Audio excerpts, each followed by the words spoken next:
And it looks like Jonathan Turley has returned, and the hearing will resume. We take you back to the House Judiciary Committee live. Mike. Let me repeat that. The committee will come to order. When we broke for recess, we were under the 5-minute rule. I now recognize Mr. Sensenbrenner for 5 minutes to question the witnesses. Thank you very much, Mr. Chairman.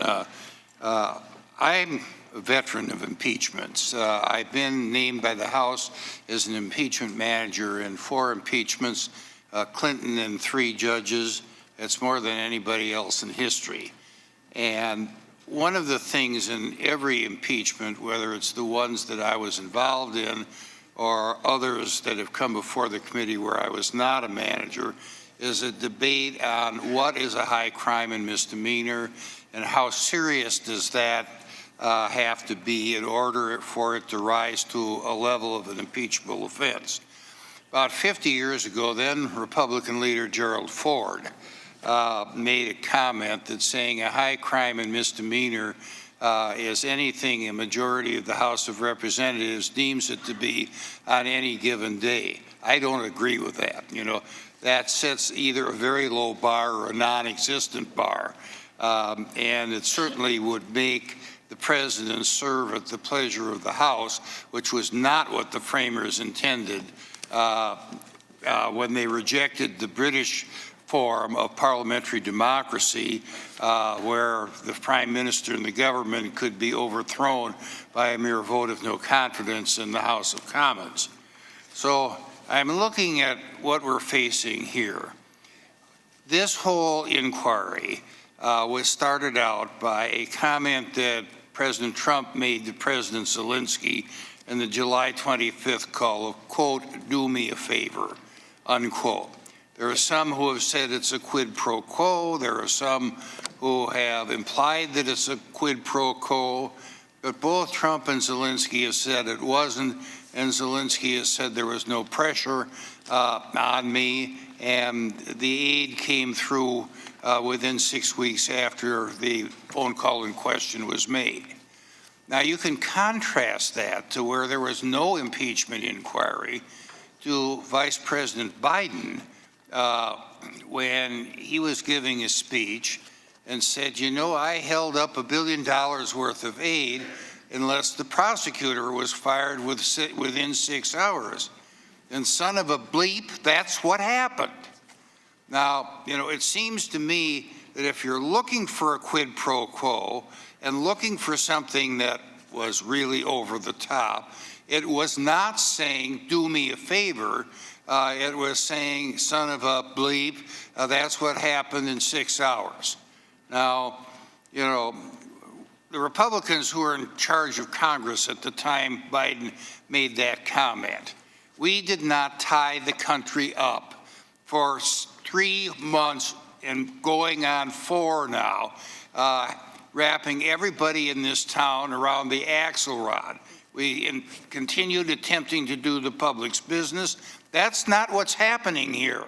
And I think the American public are getting a little bit sick and tired of impeachment, impeachment, impeachment, when they know that less than a year from now, they will be able to determine whether Donald Trump stays in office or somebody else will be elected. And I take this responsibility extremely seriously. You know, it is an awesome and very grave responsibility, and it is not one that should be done lightly. It is not one that should be done quickly, and it is not one without examining all of the evidence, which is what was done in the Nixon impeachment and what was done largely by Kenneth Starr in the Clinton impeachment. Now, I'd like to ask you, Professor Turley, because your mind is the only one of the 4 of you up there that doesn't seem to have it made up before you walk into the door. Isn't there a difference between saying, quote, do me a favor, and, quote, son of a bleep, that's what happened in 6 hours' time? Grammatically, yes. Constitutionally, it really depends on the context. I think your point is a good one in the sense that we have to determine from the transcript and hopefully from other witnesses whether this statement was part of an actual quid pro quo. I guess the threshold question is if the president said, I'd like you to do these investigations, and by the way, I don't group them together. In my testimony, I distinguish between the request for investigations into 2016 from the investigation of the Bidens. But it is an issue of order, the magnitude of order constitutionally. If you ask, I'd like to see you do this, as opposed to, I have a quid pro quo, you either do this or you don't get military aid. Thank you. The gentleman has expired. The gentlelady from Texas, Ms. Jackson-Lee. Thank you, Mr. Chairman, for yielding. Professor Gerhardt said, if what we are talking about today is not impeachable, then nothing is impeachable. I'm reminded of my time on the House Judiciary Committee during the 1990s impeachment, and as well, a number of federal judges. I was guided then not only by the facts, but by the Constitution and the duty to serve this nation.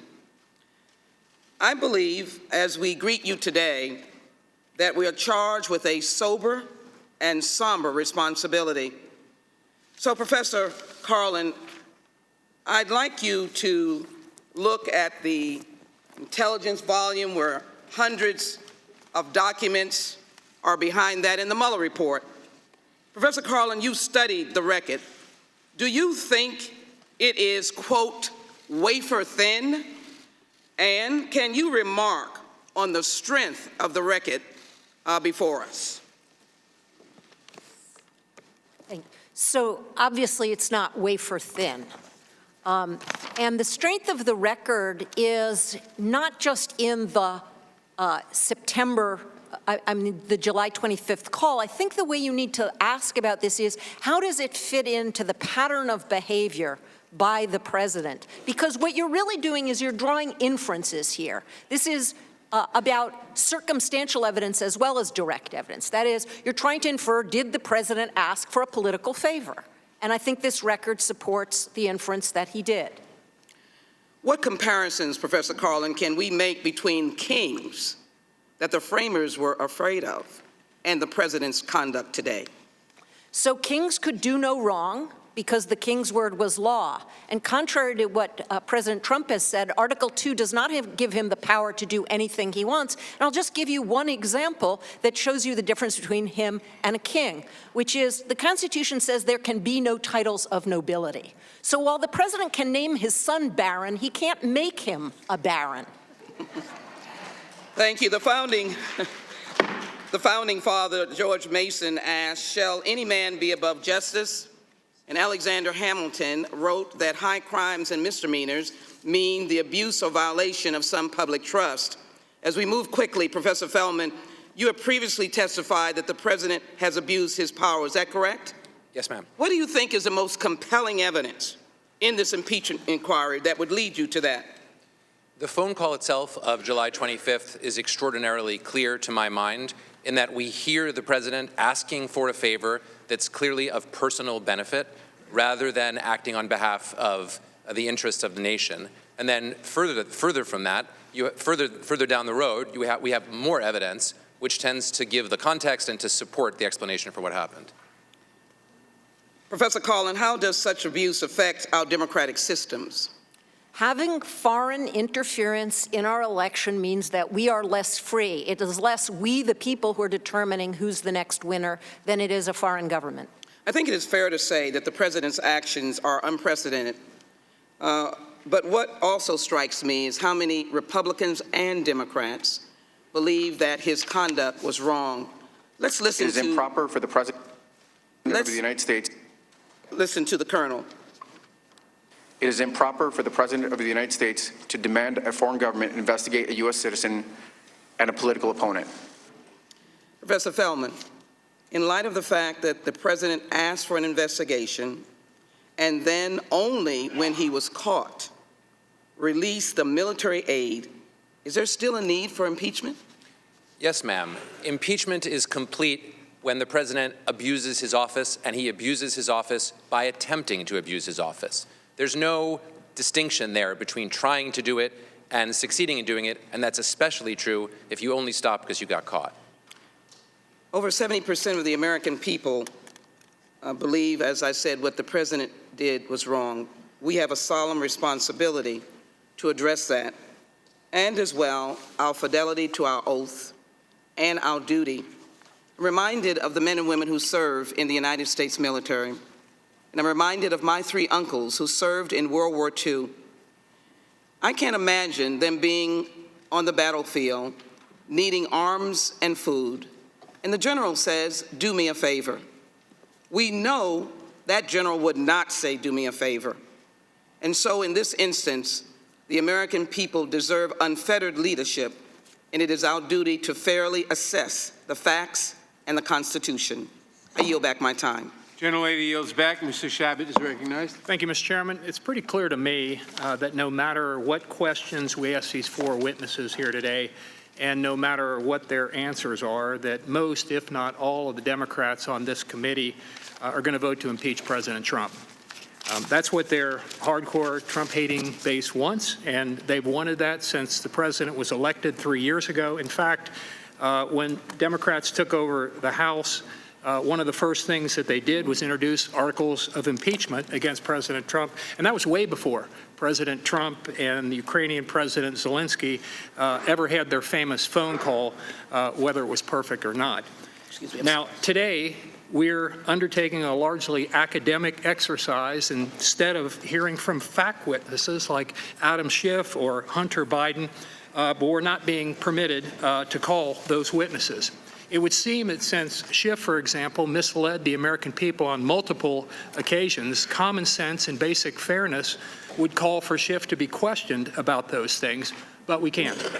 Mr. Chairman, back in 1998, when another president, Bill Clinton, was being considered for impeachment, you said, and I quote, "We must not overturn an election and impeach a president without an overwhelming consensus of the American people and their representatives in Congress." You also said, quote, "There must never be a narrowly voted impeachment or an impeachment substantially supported by one of the major political parties and largely opposed by the other." You said such an impeachment would lack legitimacy, would produce divisiveness and bitterness in our politics for years to come, and will call into question the very legitimacy of our political institutions. That's what you said back then, Mr. Chairman. Well, what you said should never happen, that we should never do, is exactly what you're doing now, moving forward without a consensus and impeachment by one major party that's opposed by the other. And it's almost certain that it's going to result in the very divisiveness and bitterness that you so accurately warned us about back then. Mr. Chairman, a couple more quotes from a very wise Jerry Nadler from about 2 decades ago. Quote, "The last thing you want, it's almost illegitimate, is to have a party line impeachment. You shouldn't impeach the president unless it's a broad consensus of the American people." Those were wise words, Mr. Chairman, but you're not following them today. And finally, again, your words back then, the issue in a potential impeachment is whether to overturn the results of a national election, the free expression of the popular will of the American people. That is an enormous responsibility and an extraordinary power. It is not one we should exercise lightly. It is certainly not one which should be exercised in a manner which either is or would be perceived by the American people to be unfair or partisan, unquote. Again, Mr. Chairman, those things that you warned against then are exactly what you and your Democratic colleagues are doing now. You're about to move forward with a totally party line impeachment. That is clearly not a broad consensus of the American people. You're overturning the result of a national election, and there's no doubt that it will be perceived by at least half of the American people as an unfair and partisan effort. You seem bound and determined to move forward with this impeachment, and the American people deserve better. I get it. Democrats on this committee don't like this president. They don't like his policies. They don't like him as a person. They hate his tweets. They don't like the fact that the Mueller investigation was a flop. So now you're going to impeach him. Well, I got news for you. You may be able to twist enough arms in the House to impeach the president, but that effort's going to die in the Senate. the president's going to serve out his term in office and in all likelihood be reelected to a second term, probably with the help of this very impeachment charade that we're going through now.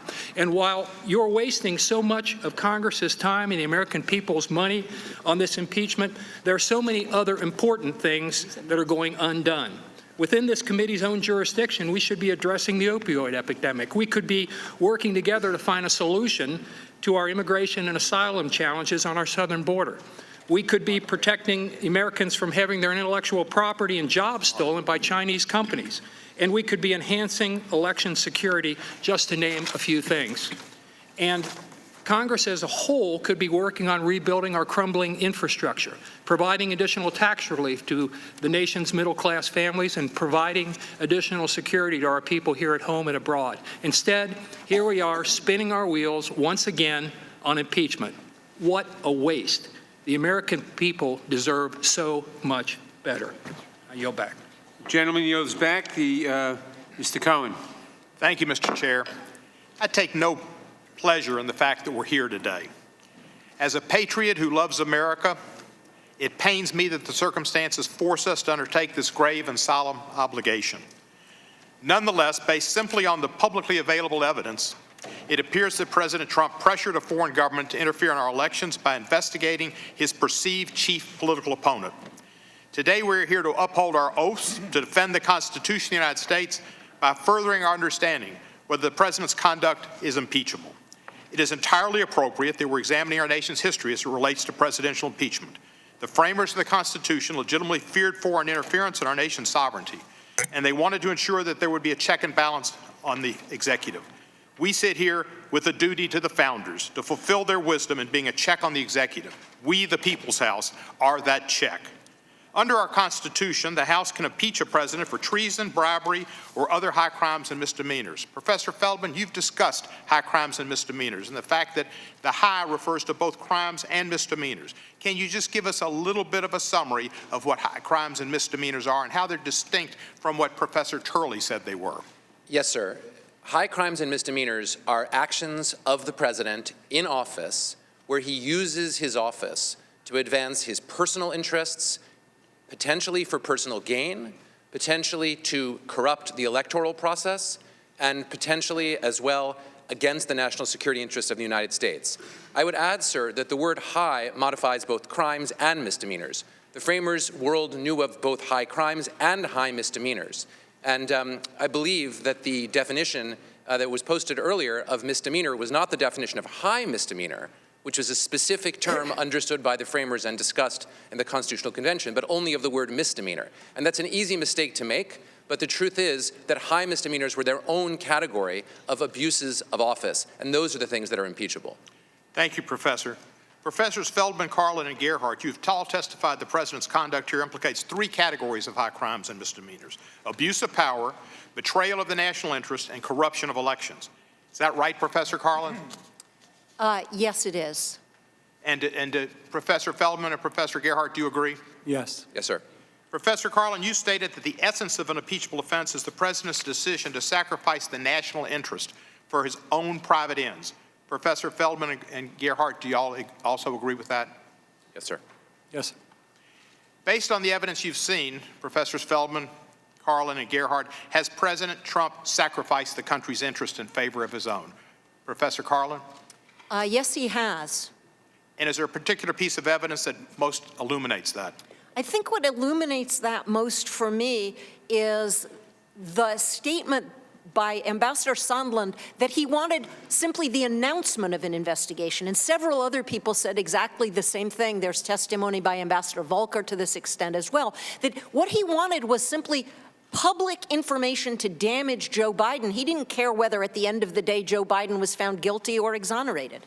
And Professor Feldman, do you agree, or do you have a different or the same illuminating fact? My emphasis would be on the fact that the president held up aid to an ally that's fighting a war in direct contravention of the unanimous recommendation of the national security community. That, to me, seems to have placed his own interests in personal advantage ahead of the interests of the nation. And a bill passed by Congress, bipartisan. Yes, sir. Professor Gerhardt? I agree with what my colleagues have said. I would add that I'm very concerned about the president's obstruction of Congress. obstruction of this inquiry, refusal to comply with a number of subpoenas, ordering many high-level officials in the government not to comply with subpoenas, and asking and ordering the entire executive branch not to cooperate with Congress. It's useful to remember the Constitution says the House has the sole power to impeach.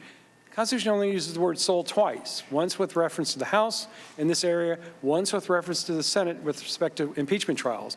Sole means only. And this is your decision. And let me get Professor Turley into this. Professor Turley, you're a self-described, self-anointed defender of Article I Congress guy. But you justify a position that says legally issued subpoenas by Congress enforcing its powers don't have to be complied with. It seems in this circumstance, you're an Article II executive guy.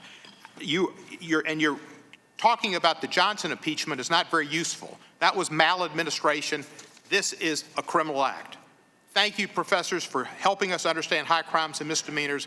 We, the people's representatives in the People's House, are heirs and custodians of the founders' vision of this country where the people are sovereign. We have a high responsibility and charged with the sole power to uphold our Constitution and defend our democracy, and we shall do that. The gentleman's time has expired. Mr. Gomer. Thank you.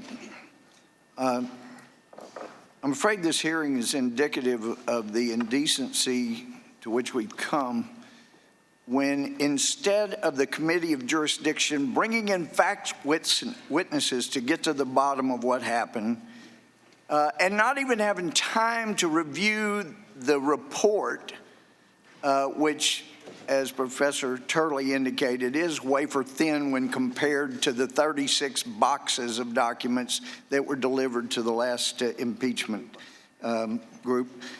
But then to start this hearing with the chairman of the committee saying that the facts are undisputed, the only thing that is disputed more than the facts in this case is the statement that the facts are undisputed. They are absolutely disputed, and the evidence is a bunch of hearsay on hearsay that if anybody here had tried cases before of enough magnitude, you would know you can't rely on hearsay, but we have experts who know better than the accumulated experience of the ages. So here we are, and I would submit we need some factual witnesses. We do not need to receive a report that we don't have a chance to read before this hearing.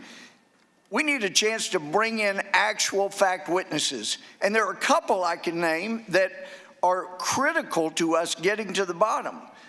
They work for the National Security Council, Abigail Grace, Sean Misko. They were involved in the U.S.-Ukraine affairs, and they worked with Vice President Biden on different matters involving the Ukraine. They worked with Brennan and Masters. They have absolutely critical information about certain Ukrainians' involvement in our U.S. election. Their relationships with the witnesses who went before the Intel Committee and others involved in these allegations make them the most critical witnesses in this entire investigation. And their records, including their emails, their text messages, their flash drives, their computers, have information that will bring this effort to remove the president to a screeching halt. So we have an article here from October 11th. Kerry Pickett points out that House Intelligence Committee Chairman Adam Schiff recruited 2 former National Security Council aides who worked alongside the CIA whistleblower at the NSC during the Obama and Trump administrations. Abigail Grace, who worked at the NSC until 2018, was hired in February, while Sean Misko, an NSC aide until 2017, joined Schiff's committee in August, the same month the whistleblower submitted his complaint. And goes on to point out that Grace was hired to help Schiff's committee investigate the Trump White House. That month, Trump accused Schiff of stealing people who were working at the White House. And Chairman Schiff said, if the president's worried about our hiring any former administration people, maybe he should work on being a better employer. No, he should have fired everybody, just like Bill Clinton did, all the U.S. attorneys on the same day. That would have saved us a lot of what's going on here. So anyway, we need those two witnesses. They're critical. And then we also need someone who is a CIA detail lead at the Ukraine NSC desk. State Department FOIA shows that he was at an Italy state luncheon. There's Italy ramifications in the last elections. He speaks Arabic and Russian, reported directly to Charles Kupchan, who's a friend of the Clintons' aide, said Blumenthal. He did policy work for Ukraine corruption, close continuous contact with the FBI state Ukrainian officials, had a collateral duty to support Vice President Biden. And Biden was Obama's point man on Ukraine. He was associated with DNC operative Ali Chalupa, who we also need. Met with her November 9, 2015 with the Ukrainian delegation. And there's all kinds of reasons we need these three witnesses.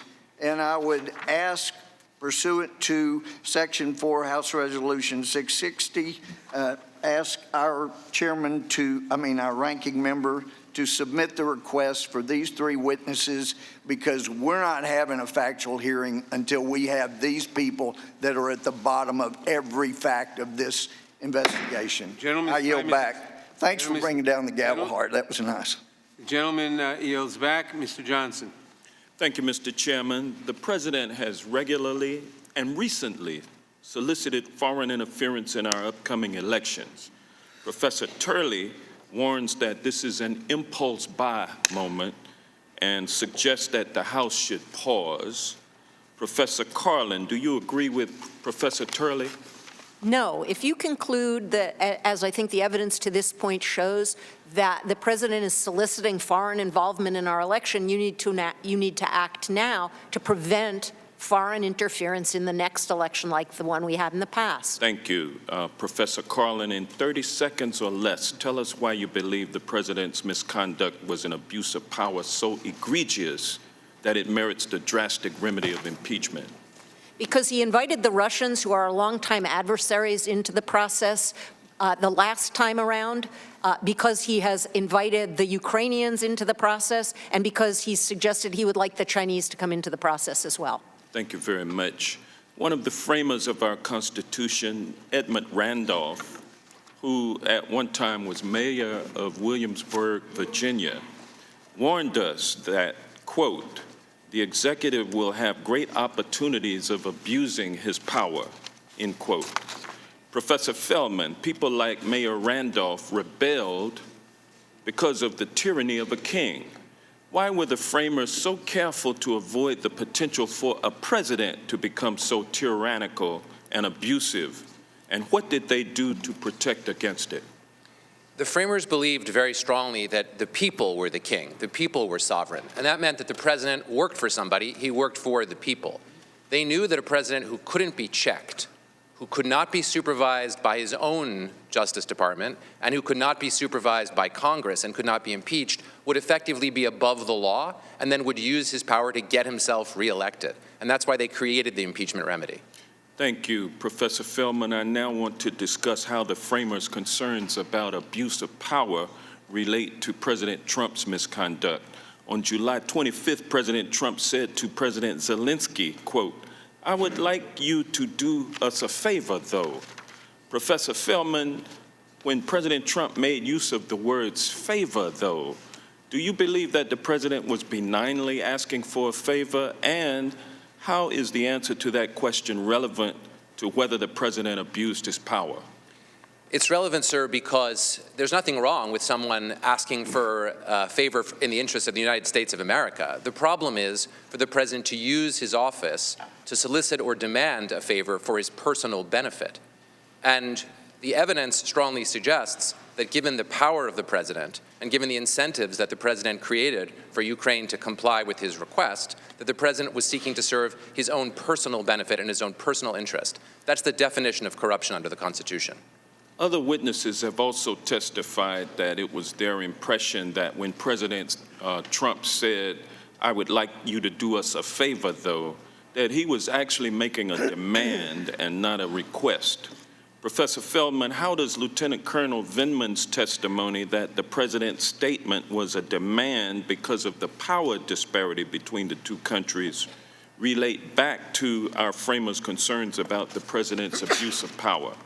Lieutenant Colonel Vindman's observation states very clearly that you have to understand that the President of the United States has so much more power than the President of Ukraine, that when the President uses the word favor, the reality is that he's applying tremendous pressure, the pressure of the power of the United States. And that relates to the constitutional abuse of office. If someone other than the President of the United States asked the President of Ukraine to do a favor, the President of the Ukraine could say no. When the President of the United States uses the office of the presidency to ask for a favor, there's simply no way for the President of Ukraine to refuse. Thank you. We've also heard testimony that the President withheld a White House meeting and military aid in order to further pressure Ukraine to announce investigations of Vice President Biden and the 2016 election. Professor Carlin, is that why your testimony concluded that the President abused his power? I thought the president abused his power by asking for a criminal investigation of a United States citizen for political ends, regardless of everything else. That's just, it's not icing on the cake. It's what you would call an aggravating circumstance that there was need here. All right, thank you. A president holding an American ally over a barrel to extract personal favors is deeply troubling. This is not an impulse buy moment, it's a break the glass moment, and impeachment is the only appropriate remedy, and with that, I will yield back. The gentleman yields back. Mr. Jordan. Thank you, Mr. Chairman. Before Speaker Pelosi announced the impeachment inquiry 10 weeks ago on September 24th, before the call between President Trump and President Szalinski on July 25th, before the Mueller hearing in front of this committee on July 24th, before all that, 16 of them had already voted to move forward on impeachment. 16 Democrats on the Judiciary Committee had already voted to move forward on impeachment, yet today we're talking about whether the positions they've already taken are constitutional. Seems a little backward to me. I mean, we can't get agreement. I mean, we got four Democrats or four people who voted for Clinton, and they can't agree. Yet today we're talking about the Constitution. Now, Professor Turley, you've been great today, but I think you were wrong on one thing. You said this is a fast impeachment. I would argue it's not a fast impeachment, it's a predetermined impeachment.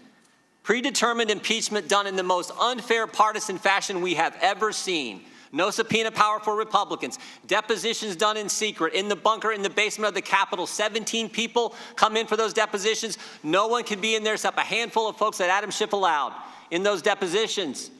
Chairman Schiff prevented witnesses from answering Republican questions. Every Democrat question got answered. Not every Republican question. Democrats denied Republicans the witnesses we wanted in the open hearings that took place 3 weeks ago. And of course, Democrats promised us the whistleblower would testify and then change their mind. And they changed their mind, why?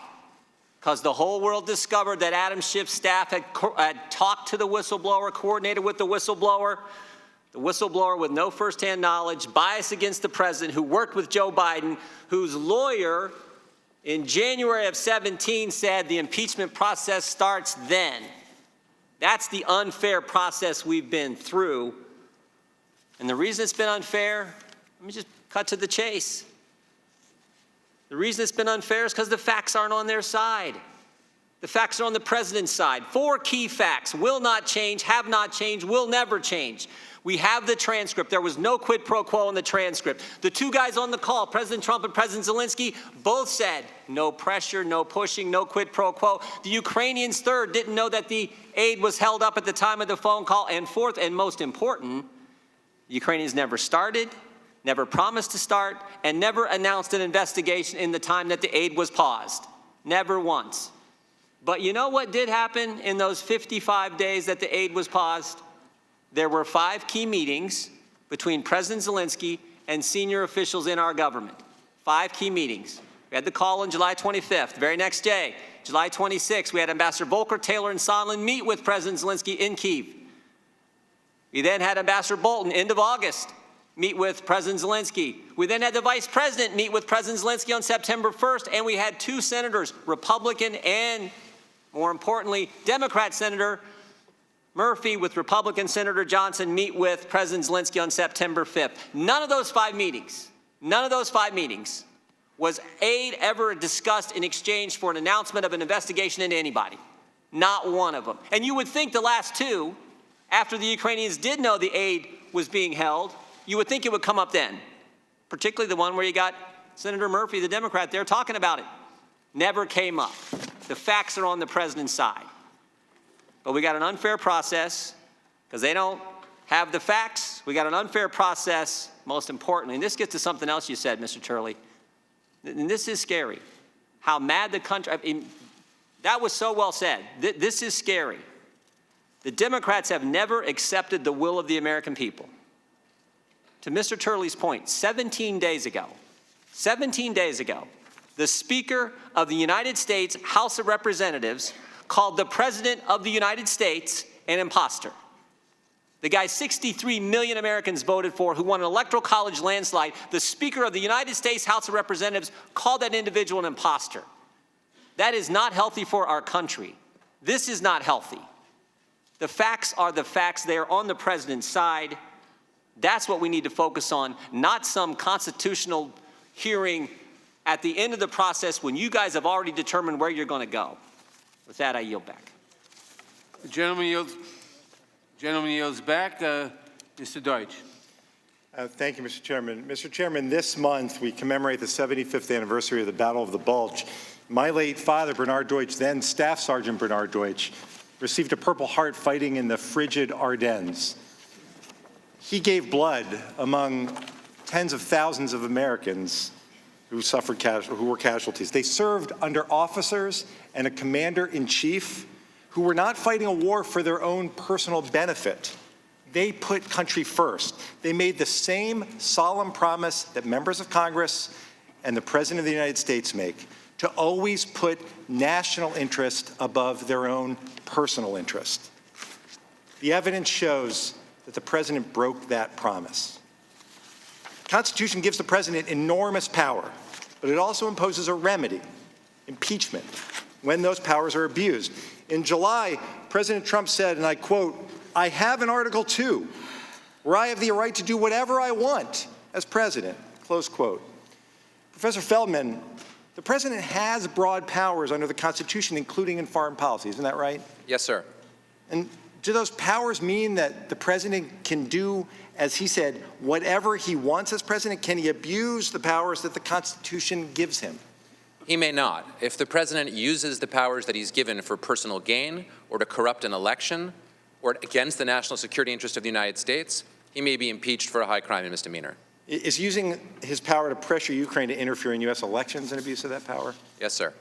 Professor Gerhardt, how would the framers of the Constitution have viewed a president asking for election interference from a foreign leader? It's practically impossible to know exactly what the framers would think, but it's not hard to imagine how the Constitution deals with it. That's their legacy to us. And under the Constitution, it's plainly an abuse of power. It's a rather horrifying abuse of power. And Professor Carlin, we've heard witnesses over the past several weeks testify about their concerns when the president used his foreign policy powers for political gain. Lieutenant Colonel Vindman was shocked. He couldn't believe what he heard on the phone call. NSC advisor Hill realized that a political errand was diverging from efforts to protect our national security policy. And Ambassador Taylor thought it was crazy to withhold security assistance for help on a political campaign. Professor Carlin, these concerns aren't mere differences over policy, are they?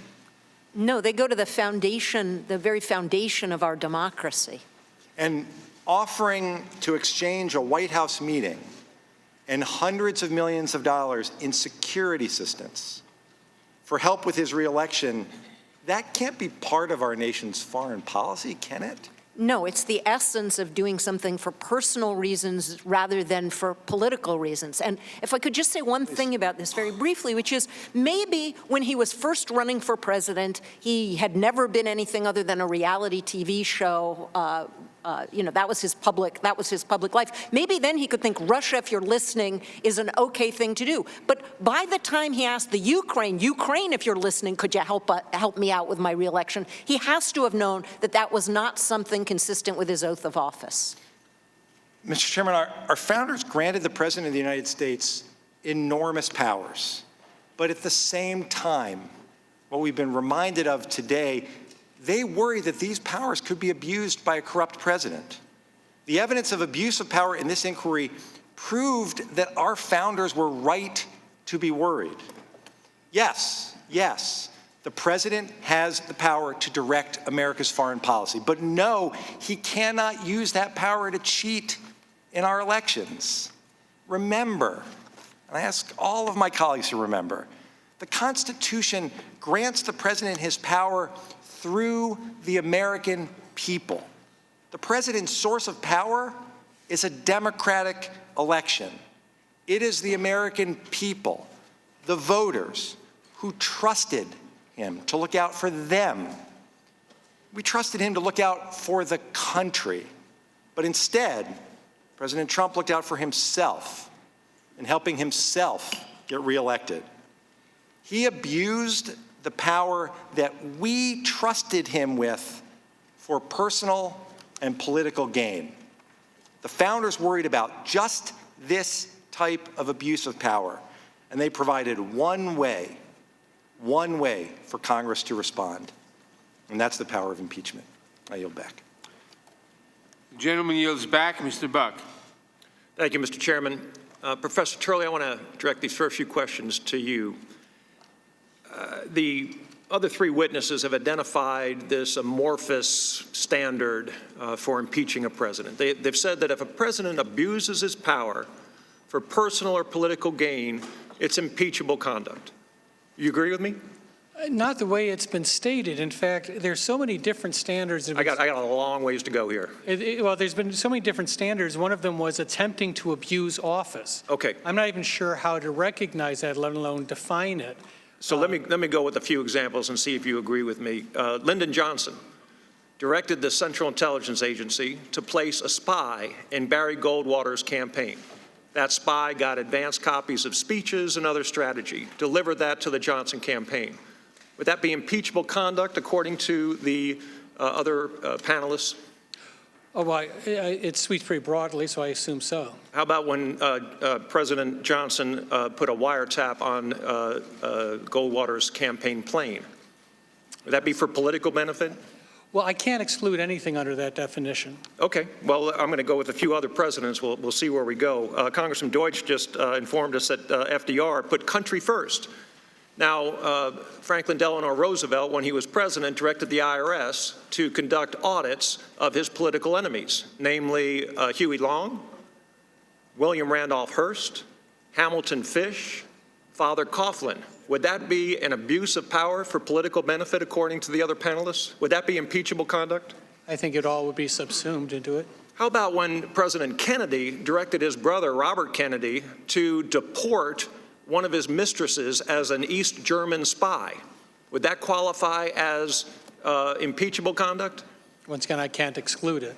And how about when he directed the FBI to use wiretaps on congressional staffers who opposed him politically? Would that be impeachable conduct? It would seem to be falling within it. And let's go to Barack Obama. When Barack Obama directed or made a finding that the Senate was in recess and appointed people to the National Labor Relations Board and lost 9-0, Ruth Bader Ginsburg voted against the president on this issue. Would that be an abuse of power?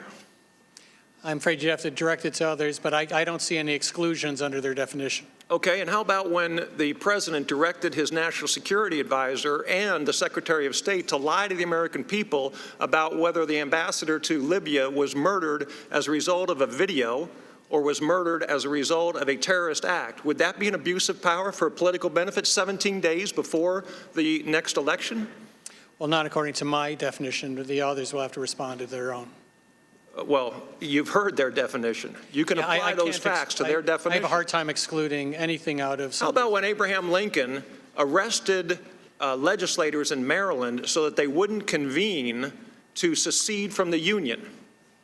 And Virginia already had seceded, so it would have placed Washington, D.C., the nation's capital, in the middle of the rebellion. Would that have been an abuse of power for political benefit? Well, it could be under that definition. And you mentioned George Washington a little while ago as perhaps having met the standard of impeachment for your other panelists. In fact, let me ask you something, Professor Turley. Can you name a single president in the history of the United States, save President Harrison, who died 32 days after his inauguration, that would not have met the standard of impeachment for our friends here? I would hope to God James Madison would escape. Otherwise, a lifetime of academic work would be shredded. Once again, I can't exclude many of these acts. Isn't what you and I and many others are afraid of is that the standard that your friends to the right of you, and not politically, but to the right of you sitting on there, that your friends have decided that the bar is so low that when we have a Democrat president in office and a Republican House and a Republican Senate, we're going to be going through this whole scenario again in a way that really puts the country at risk. Thank you. Well, when your graphic says in your ABCs that your B is betrayal of national interest, I would simply ask, do you really want that to be your standard? Now, isn't the difference, Professor Turley, that some people live in an ivory tower and some people live in a swamp? And those of us that are in the swamp are doing our very best for the American people, but it's not pretty. Actually, I live in an ivory tower in a swamp because I'm at GW, but, and it's not so bad. I yield back. Gentleman yields back. Ms. Bass. Thank you very much, and I want to thank the witnesses, and I don't believe that People's House is a swamp. President Nixon was impeached for abuse of power because his conduct was, quote, undertaken for his personal political advantage and not in furtherance of any valid national policy objective. President Gerhardt, why was it significant that President Nixon acted for his personal political advantage and not in furtherance of any valid national policy objective? It's primarily significant because in acting for his own personal benefit and not for the benefit of the country, he has crossed a line. The line here is very clear, and it becomes abuse of power when somebody's using the special authorities of their office for their own personal benefit and not the benefit of the country. So can the same be said of President Trump? It could be, yes. Yes. Well, thank you. You know, I'm struck by the parallels because one of the things that Nixon did was he launched tax investigations of his political opponents. Here, the evidence shows Trump tried to launch a criminal investigation of his political opponent by a foreign government. We have heard evidence suggesting that President Trump did this for his own personal gain and not for any national policy interest. Although President Trump claims that he withheld the aid because of concerns about corruption, I do believe that we have example of the evidence of the truth. Ambassador Sondland stated that the president only cares about big stuff. I noted there was big stuff going on in Ukraine, like a war with Russia. And Ambassador Sondland replied that he meant big stuff that benefits the president, like the Biden investigation that Mr. Giuliani was pushing. Professor Feldman, what would the framers have thought of a president who only cares about the, quote, big stuff that benefits him? The framers were extremely worried about a president who served only his own interests or the interests of foreign powers. That was their most serious concern when they designed the remedy of impeachment. So the evidence also suggests that President Trump didn't even care if the investigation actually happened. What he really cared about was the public announcement of the investigation. So, Professor Carlin, how do we analyze these facts in the context of abuse of power? Well, I think that to have a president ask for the investigation of his political opponents is an archetype of the abuse of power. And, you know, Mr. Buck mentioned past examples of this. And to say that those weren't impeachable, I think, is a big mistake. If a president wiretaps his opponents, that's a federal crime now. I don't know whether before the Wiretap Act of 1968 it was. But if a president wiretapped his opponents today, that would be impeachable conduct. I also serve on the Foreign Affairs Committee, and I understand how significant it is to foreign leaders to meet with our presidents. To attend a meeting in the Oval Office is very significant. President Szalinski is a newly elected head of state in a fledgling democracy. His country is at war with his neighbor. Russia invaded and is occupying his country's territory. He needed the military resources to defend his country. He needed the diplomatic recognition of the American president, and he was prepared to do whatever the president demanded. Many years ago, I worked in the nation's largest trauma unit as a PA, a physician assistant. I saw people at their worst in severe pain after accidents or acts of violence. Patients I took care of were desperate and afraid and had to wait 5 to 8 hours to be seen. Can you imagine for 1 minute if I had told my patients, look, I can move you up in line and take care of your pain, but I do need a favor from you, though. My patients were in pain and they were desperate, and they would have agreed to do anything I asked. This would have been such an abuse of my position because of the power dynamic. I had the power to relieve my patients from experiencing pain. It's fundamentally wrong and in many cases illegal for us to use power to take advantage of those in crisis, especially a president, especially when lives are at stake. I yield back. The gentlelady yields back. Mr. Ratcliffe. Thank the chairman. Professor Turley, I'd like to start where you started because you said something that I think bears repeating. You said, I'm not a supporter of President Trump. I voted against him in 2016, and I have previously voted for Presidents Clinton and Obama. But despite your political preferences and persuasions, you reached this conclusion. The current legal case for impeachment is not just woefully inadequate, but in some respects dangerous as the basis for impeachment of an American president.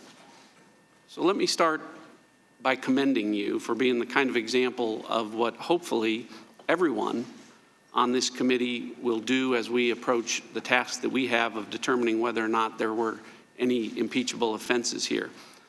One of the problems that you've articulated as leading you to the conclusion of calling this the, should it proceed, the shortest impeachment proceeding with the thinnest evidentiary record and the narrowest grounds ever attempted to impeach a president, is the fact that there has been this ever-changing, constantly evolving, moving target of accusations, if you will. The July 25th phone call started out as an alleged quid pro quo and briefly became an extortion scheme, a bribery scheme. I think it's back to quid pro quo. Now, besides pointing out that both Speaker Pelosi and Chairman Schiff waited until almost every witness had been deposed before they even started to use the term bribery, I think you've clearly articulated why you think the definitions that they have used publicly are flawed, if not unconstitutional, both in the 18th century or in the 21st century. But would you agree with me that bribery under any valid definition requires that a specific quid pro quo be proven? Yes, more importantly, the Supreme Court has focused on that issue, as well as what is the definition of a quid pro quo. So if military aid or security assistance is part of that quid pro quo, where in the July 25th transcript does President Trump ever suggest that he intends to withhold military aid for any reason? He doesn't. And that's the reason we keep on hearing the words circumstantial and inferential. And that's what is so concerning, is that those would be appropriate terms. It's not that you can't have a circumstantial case. Those would be appropriate terms if these were unknowable facts. But the problem is that you have so many witnesses that have not been subpoenaed, so many witnesses that we've not heard from. Right. You know. So if it's not in the transcript, then it's got to come from witness testimony, and I assume you've reviewed all the witness testimony. So you know that no witness has testified that they either heard President Trump or were told by President Trump to withhold military aid for any reason, correct? Correct. So let me turn to the issue of obstruction of justice quickly. I think you assumed, as I did, that when Democrats have been talking about obstruction, it was specifically related to the Ukraine issue. And I know you've talked about that a lot today. You've clearly stated that you think that President Trump had no corrupt intent on page 39 of your report. You said something else I think that bears repeating today. You were highlighting the fact that the Democrats appear to be taking the position that if a president seeks judicial review over executive branch testimony or documents subpoenaed by Congress, that rather than letting the courts be the arbiter, Congress can simply impeach the president for obstruction based on that. Did I hear you say that if we were to proceed on that basis, that that would be an abuse of power? I did, and let me be very clear about this. I don't disagree with my colleagues that nothing in the Constitution says you have to go to a court or wait for a court. That's not what I'm saying. What I'm saying is that if you want a well-based, a legitimate impeachment case, to set this abbreviated schedule, demand documents, and then impeach, because they haven't been turned over when they go to a court, when the president goes to a court, I think that is an abuse of power. That's not what happened in Nixon. And in fact, the ultimate decision in Nixon was that there are legitimate executive privilege claims that could be raised. And some of them deal with the type of aides involved in this case, like a national security advisor, like a White House counsel. And so the concern here is not that that you can't ever impeach a president unless you go to court. It's just that you shouldn't when you have time to do it. So if I were to summarize your testimony, no bribery, no extortion, no obstruction of justice, no abuse of power. Is that fair? Not on this record. The gentleman's time has expired. Mr. Richmond. Thank you, Mr. Chairman. And let me just pick up where we left off. And I'm going to start, Mr. Turley, with your words. And it's from October 23rd, your opinion piece in the Hill. You said that, as I have said before, there is no question that the use of public office for personal gain is an impeachable offense, including the withholding of military aid in exchange for the investigation of a political opponent. You just have to prove it happened. If you can establish intent to use public office for personal gain, you have a viable, impeachable offense. We've heard today that a president abuses his power when he uses his official power for his own personal interest rather than the interest of our country. I'd like to spend more time on that because I'm really struck by one of the things that was at stake here. $400 million of taxpayer dollars. President Nixon leveraged the powers of his office to investigate political rivals. But here, the evidence shows that President Trump also leveraged taxpayer dollars to get Ukraine to announce sham investigations of President Trump's political rivals. That taxpayer money was meant to help Ukraine defend itself and in turn defend United States interests from Russian aggression. The money had been appropriated by Congress and certified by the Department of Defense. Multiple witnesses confirmed that there was unanimous support for the military aid to Ukraine. Can we listen to that, please? From what you witnessed, did anybody in the national security community support withholding the assistance? No. I never heard anyone advocate for holding the aid. And the entire interagency supported the continuation of the security assistance, isn't that right? That is correct. I and others sat in astonishment. The Ukrainians were fighting Russians and counted on not only the training and weapons, but also the assurance of U.S. support. Professor Feldman, you have stated that the president's demand to the president of Ukraine constituted an abuse of power. How does the president's decision to withhold military aid affect your analysis? It means that it wasn't just an abuse of power because the president was serving his own personal interests, but also an abuse of power insofar as the president was putting American national security interests behind his own personal interests. So it brought together two important aspects of the abuse of power: self-gain and undercutting our national security interests. The evidence points to President Trump using military aid for his personal benefit, not for the benefit of any official U.S. policy. Professor Carlin, how would the framers have interpreted that?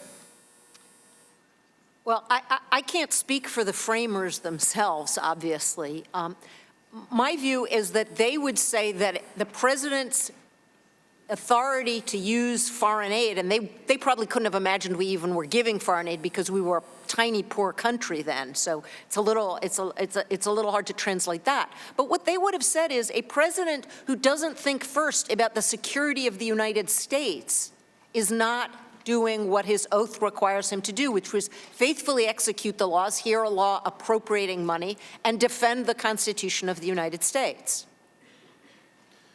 Thank you. And let's go back to a segment of Mr. Turley's quote, that if you can establish intent to use public office for personal gain, you have a viable, impeachable offense. Mr. Feldman, do we meet that criteria here? In my view, the evidence does meet that criteria, and that's the judgment that you should be making. Ms. Carlin? Yes, and one question I would just have for the minority members of the committee is if you were convinced that the president held up the aid because he thought it would help his reelection, would you vote to impeach him? Because I think that's really the question that everyone on this committee should be asking. And if they conclude yes, then they should vote to impeach. Mr. Gerhardt? Yes, I agree. And one thing I would add is that much talk has been made here about the term bribery and court decisions that, with respect to bribery. It's your job, it's the House's job to define bribery, not the courts. You follow your judgment on that. I want to thank the witnesses, all of the witnesses, for coming and testifying today. This is not an easy decision. It's not a comfortable decision, but it's one that's necessary. We all take an oath to protect the Constitution. Our military men and women go and put their lives on the line for the Constitution, and we have an obligation to follow the Constitution, whether it's convenient or easy. Thank you, and I yield back the balance. Gentleman yields back. Ms. Roby? Very quickly, Professor Turley, would you like to respond? Yes, I would. First of all, what was said in that column is exactly what I've said in my testimony. The problem is not that abuse of power can never be an impeachable offense. You just have to prove it, and you haven't. It's not enough to say, I infer this was the purpose. I infer that this is what was intended, when you're not actually subpoenaing people with direct knowledge. And instead you're saying we must vote in this rocket docket of an impeachment. So this leads to my statement that I'd like to make. Of course, the United States House of Representatives has initiated impeachment inquiries against the President of the United States only 3 times in our nation's history prior to this one. Those impeachment inquiries were done in this committee, the Judiciary Committee, which has jurisdiction over impeachment matters. Here, in 2019, under this inquiry, fact witnesses that have been called were in front of the Intelligence Committee. We have been given no indication that this committee will conduct substantive hearings with fact witnesses. As a member serving on the Judiciary Committee, I can say that the process in which we are participating is insufficient, unprecedented, and grossly inadequate. Sitting before us is a panel of witnesses containing 4 distinguished law professors from some of our country's finest educational institutions. I do not doubt that each of you are extremely well versed in the subject of constitutional law. And yes, there is precedent for similar panels in the aforementioned history, but only after specific charges had been made known and the underlying facts presented in full due to an exhaustive investigation. However, I don't understand why we are holding this hearing at this time with these witnesses. My colleagues on the other side of the aisle have admitted they don't know what articles of impeachment they will consider. How does anyone expect a panel of law professors to weigh in on the legal grounds for impeachment charges prior to even knowing what the charges brought by this committee are going to be? Some of my Democrat colleagues have stated over and over that impeachment should be a nonpartisan process, and I agree. One of my colleagues in the Democratic Party stated, and I quote, "Impeachment is so divisive to the country that unless there is something so compelling and overwhelming and bipartisan, I don't think we should go down that path because it divides the country."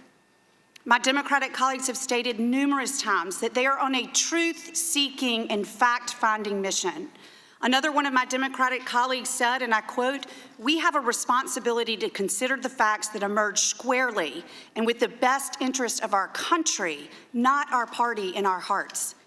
These type of historic proceedings, regardless of political beliefs, ought to be about fact-finding and truth-seeking, but that is not what this has turned out to be. Again, no disrespect to these witnesses, but for all I know, this is the only hearing that we will have, and none of them are fact witnesses. My colleagues are saying one thing and doing something completely different. No member of Congress can look their constituents in the eye and say this is a comprehensive, fact-finding, truth-seeking mission. Ranking Member Collins and members of the minority on this committee have written 6 letters over the past month to Chairman Nadler asking for procedural fairness, for all the underlying evidence to be transmitted to the Judiciary Committee, to expand the number of witnesses and have an even more bipartisan panel here today, and for clarity on today's impeachment proceedings since we haven't received evidence to review. The minority has yet to receive a response to these letters. Right here today is another very clear example for all Americans to truly understand the ongoing lack of transparency and openness with these proceedings. The witness list for this hearing was not released until late Monday afternoon. Opening statements from the witnesses today were not distributed until late last night, and the Intelligence Committee's finalized report has yet to be presented to this committee. You hear from those in the majority that process is a Republican talking point, when in reality it is an American talking point. Process is essential to the institution. A thoughtful, meaningful process of this magnitude with such great implications should be demanded by the American people. With that, I yield back. Gentlelady yields back. Mr. Jeffries. I did not serve in the military, but my 81-year-old father did. He was an Air Force veteran stationed in Germany during the height of the Cold War in the late 1950s. He was a teenager from inner city Newark, a stranger in a foreign land, serving on the western side of the Berlin Wall. My dad proudly wore the uniform because he swore an oath to the Constitution and believed in American democracy. I believe in American democracy. We remain the last best hope on earth. It is in that spirit that we proceed today. Professor Carlin, in America, we believe in free and fair elections. Is that correct? Yes, it is. But authoritarian regimes do not. Is that right? That's correct. Thomas Jefferson once wrote, or John Adams once wrote to Thomas Jefferson on December 6, 1787, and stated, "You are apprehensive of foreign interference, intrigue, influence. So am I. But as often as elections happen, the danger of foreign influence recurs." Professor Carlin, how important was the concept of free and fair elections to the framers of the Constitution? Honestly, it was less important to them than it's become in our Constitution since then. And if you'll remember, one of the things that turned me into a lawyer was seeing Barbara Jordan, who was the first female lawyer I'd ever seen in practice, say on the committee that we, the people, didn't include people like her in 1789, but through a process of amendment, we have done that. And so elections are more important to us today as a constitutional matter than they were even to the framers. And is it fair to say that an election cannot be reasonably characterized as free and fair if it's manipulated by foreign interference? That's correct. And the framers of the Constitution were generally and deeply concerned with the threat of foreign interference in the domestic affairs of the United States, true? Yes. And why were they so deeply concerned? Because foreign nations don't have our interests at heart. They have their interests at heart. And would the framers find it acceptable for an American president to pressure a foreign government to help him win an election? I think they'd find it unacceptable for a president to ask a foreign government to help him, whether they put pressure on him or not. Direct evidence shows that on a July 25th phone call, the president uttered 5 words: "Do us a favor, though." He pressured the Ukrainian government to target an American citizen for political gain, and at the same time, simultaneously withheld $391 million in military aid. Now, Ambassador Bill Taylor, West Point graduate, Vietnam War hero, Republican-appointed diplomat, discussed this issue of military aid. Here is a clip of his testimony. Again, our holding up of security assistance that would go to a country that is fighting aggression from Russia for no good policy reason, no good substantive reason, no good national security reason is wrong. To the extent the military aid was being withheld as part of an effort to solicit foreign interference in the 2020 election, is that behavior impeachable? Yes, it is, and if I could go back to one of the words you read, when the president said, do us a favor, he was using the royal we there. It wasn't a favor for the United States. He should have said, do me a favor, because only kings say us when they mean me. And is it correct that an abuse of power that strikes at the heart of our democracy falls squarely within the definition of a high crime and misdemeanor? Yes, it does. Some of my colleagues have suggested that impeachment would overturn the will of the people. The American people expressed their will in November of 2018. The will of the people elected a new majority. The will of the people elected a House that would not function as a wholly owned subsidiary of this administration. The will of the people elected a House that understands we are a separate and co-equal branch of government. The will of the people elected a House that understands we have a constitutional responsibility to serve as a check and balance on an out-of-control executive branch. The president abused his power and must be held accountable. No one is above the law. America must remain the last best hope on earth. I yield back. Gentleman yields back. Mr. Gates. The will of the American people also elected Donald Trump to be the president of the United States in the 2016 election, and there's one party that can't seem to get over it.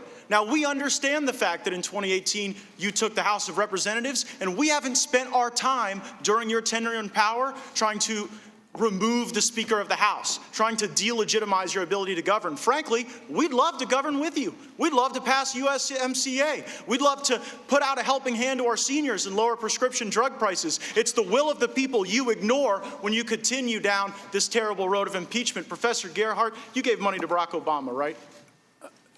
My family did, yes. 4 times? That sounds about right. Yes. Mr. Chairman, I have a series of unanimous consent requests relating to Professor Feldman's work. The first, Noah Feldman, Trump's wiretap tweets raised risk of impeachment. The gentleman will suspend. My time. We'll take that time off. Has the gentleman submitted? Have we seen those that material? We can provide it to you, as is typical for unanimous. And we'll consider the unanimous consent request later after we review the material. Very well. Thank you. The gentleman may continue. Thank you, Mr. Chairman. Mr. Feldman wrote articles entitled, Trump's wiretap tweets raise risk of impeachment. He then wrote, Mar-a-Lago ad belongs in impeachment file. And then Mr. Jake Flanagan wrote in Quartz, a Harvard law professor thinks Trump could be impeached over fake news accusations. My question, Professor Feldman, is since you seem to believe that the basis for impeachment is even broader than the basis that my Democrat colleagues have laid forward, do you believe you're outside of the political mainstream on the question of impeachment? I believe that impeachment is warranted whenever the president abuses his power for personal benefit or to corrupt the democratic process. Did you write an article entitled, It's Hard to Take Impeachment Seriously Now? Yes, I did write that article. And in that article, did you write, hold on, I'm limited on time, sir. I wrote did you that write, article. since the 2018 midterm election, House Democrats have made it painfully clear that discussing impeachment is primarily or even exclusively a tool to weaken President Trump's chances in 2020. Did you write those words? Until this call in July 25th, I was an impeachment skeptic. The call changed my mind, sir, and for good reason. Thank you. I appreciate your testimony. Professor Carlin, you gave $2,000, or you gave $1,000 to Elizabeth Warren, right? I believe so. You gave $1,200 to Barack Obama? I have no reason to question that. And you gave $2,000 to Hillary Clinton? That's correct. Why so much more for Hillary than the other two? Because I've been giving a lot of money to charity recently because of all of the poor people in the United States. Well, those aren't the only folks you've been given to. Now, have you ever been on a podcast called Versus Trump? I think I was on a live panel that the people who ran the podcast called Versus Trump. On that, do you remember saying the following? Liberals tend to cluster more. Conservatives, especially very conservative people, tend to spread out more. Perhaps because they don't even want to be around themselves. Did you say that? Yes, I did. Do you understand how that reflects contempt on people who are conservative? No, what I was talking about there was the natural tendency, if you put the quote in context, the natural tendency of a compactness requirement to favor a party whose voters are more spread out. Well, and I do Professor, not have contempt hold on. Again, for conservatives. I'm very limited on time, Professor. And so I just have to say, when you talk about how liberals want to be around each other and cluster, and conservatives don't want to be around each other, and so they have to spread out, it makes people, you may not see this from, like the ivory towers of your law school, but it makes actual people in this country feel like, excuse me, you don't get to interrupt me on this time. Now, let me also suggest that when you invoke the president's son's name here, when you try to make a little joke out of referencing Barron Trump, that does not lend credibility to your argument. It makes you look mean. It makes you look like you're attacking someone's family, the minor child of the President of the United States. So let's see if we can get into the facts. To all of the witnesses, if you have personal knowledge of a single material fact in the Schiff report, please raise your hand.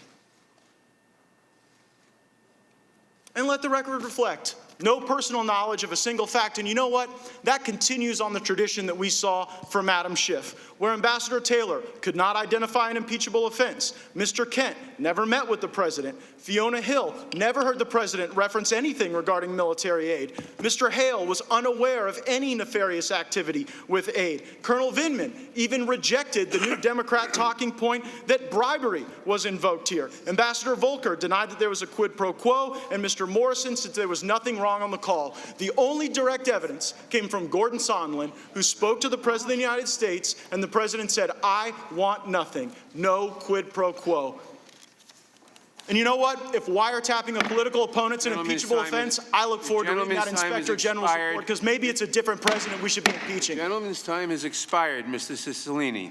Thank you, Mr. Chairman. Professor Feldman, let me begin by stating the obvious. It is not hearsay when the President tells the President of Ukraine to investigate his political adversary, is it? It is not. It is not hearsay when the President then confesses on national television to doing that, is it? It is not. It is not hearsay when administration officials testify that they hear the President say he only cares about the investigations of his political opponent, is it? No, that is not hearsay. And there's lots of other direct evidence in this 300-page report from the Intelligence Committee, so let's dispense with that claim by my Republican colleagues. Professor Garrity, Professor Turley, notwithstanding what he said today, wrote on August 1st, 2014, in a piece called 5 Myths About Impeachment.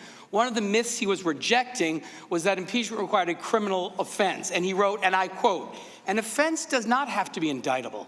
Serious misconduct or a violation of public trust is enough," end quote. Was Professor Turley right when he wrote that back in 2014? Yes, I agree with that. Okay. Now, next I'm going to move to Professor Carlin. At the Constitutional Convention, Elbridge Gerry said, and I quote, "Foreign powers will intermeddle in our affairs and spare no expense to influence them." And in response, James Madison said that impeachment was needed because otherwise a president, and I quote, "might betray his trust to a foreign power." Professor Carlin, can you elaborate on why the framers were so concerned about foreign interference, how they accounted for these concerns, and how that relates to the facts before this committee? So the reason that the framers were concerned about foreign interference, I think, is slightly different than the reason we are. They were concerned about it because we were such a weak country in 1789. We were small, we were poor, we didn't have an established navy, we didn't have an established army. Today, the concern is a little different, which is that it will interfere with us making the decisions that are best for us as Americans.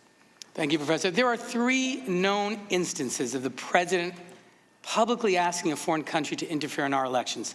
First, in 2016, the president publicly hoped that Russia would hack into the email of a political opponent, which they subsequently did. Second, based on the president's own summary of his call with Ukrainian President Szalinski, we know he asked Ukraine to announce an investigation of his chief political rival and used aid appropriated by Congress as leverage in his efforts to achieve this. And third, the president then publicly urged China to begin its own investigation. Professor Feldman, how would it impact our democracy if it became standard practice for the President of the United States to ask a foreign government to interfere in our elections? It would be a disaster for the functioning of our democracy if our presidents regularly, as this president has done, asked foreign governments to interfere in our electoral process. I'd like to end with a powerful warning from George Washington, who told Americans in his farewell address, and I quote, "to be constantly awake, since history and experience prove that foreign influence is one of the most baneful foes of Republican government," end quote. The conduct at issue here is egregious and warrants a commensurate response.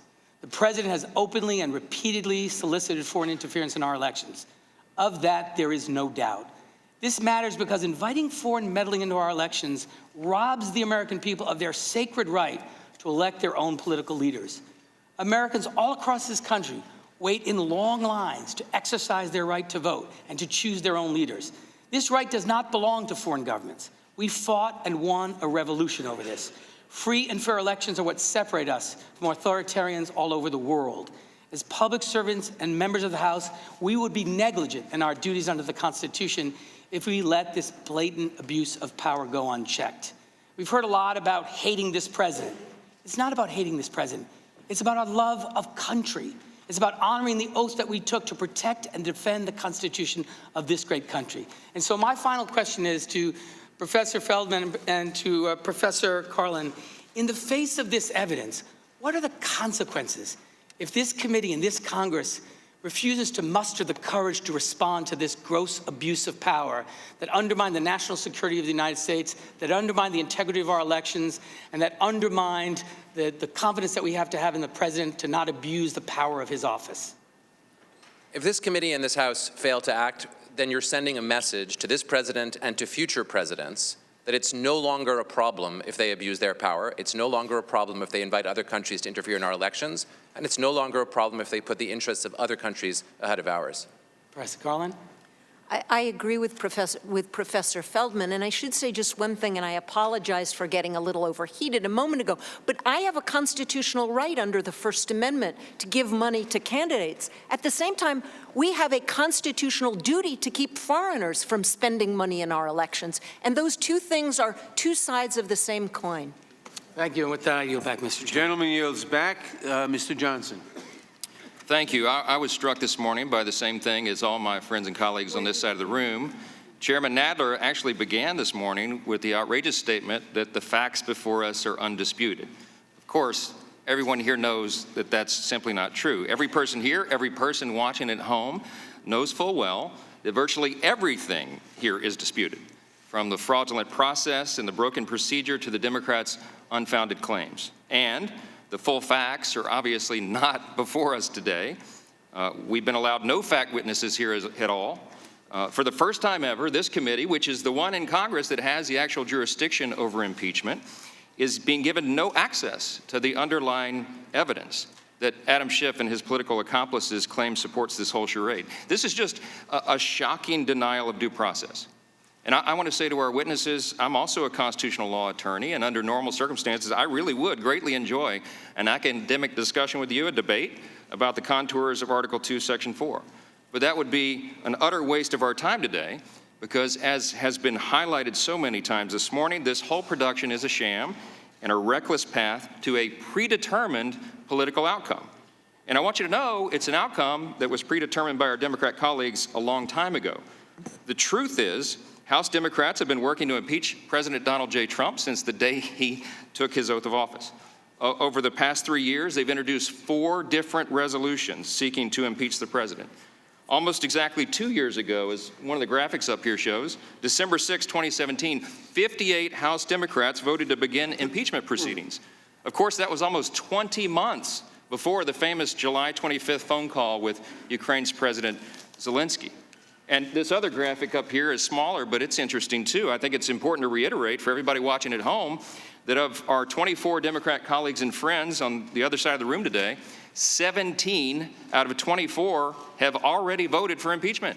So, I mean, let's be honest. Let's not pretend that anybody cares anything about what's being said here today or the actual evidence or the facts. As Congresswoman Lofgren said, we come with open minds. That's not happening here.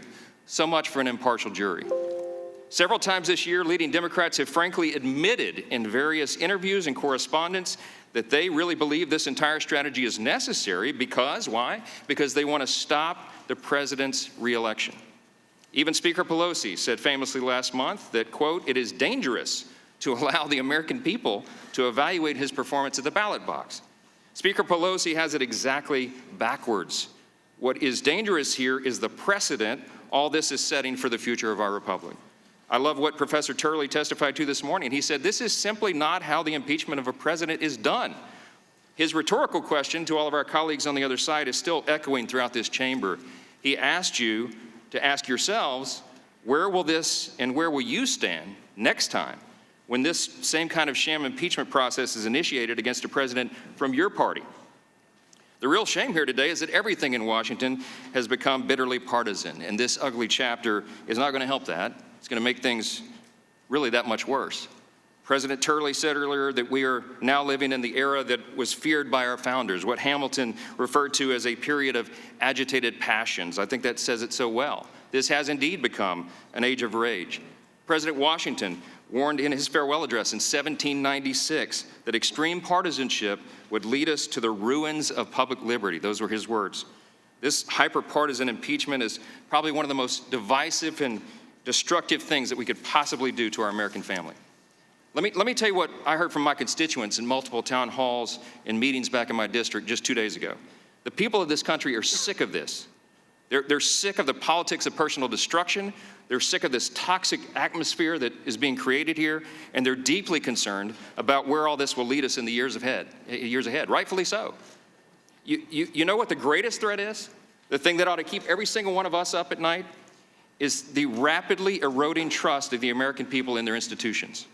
One of the critical presuppositions and foundations of a self-governing people in a constitutional republic is that they will maintain a basic level of trust in their institutions, in the rule of law, in the system of justice, in the body of elected representatives, their citizen legislators in the Congress.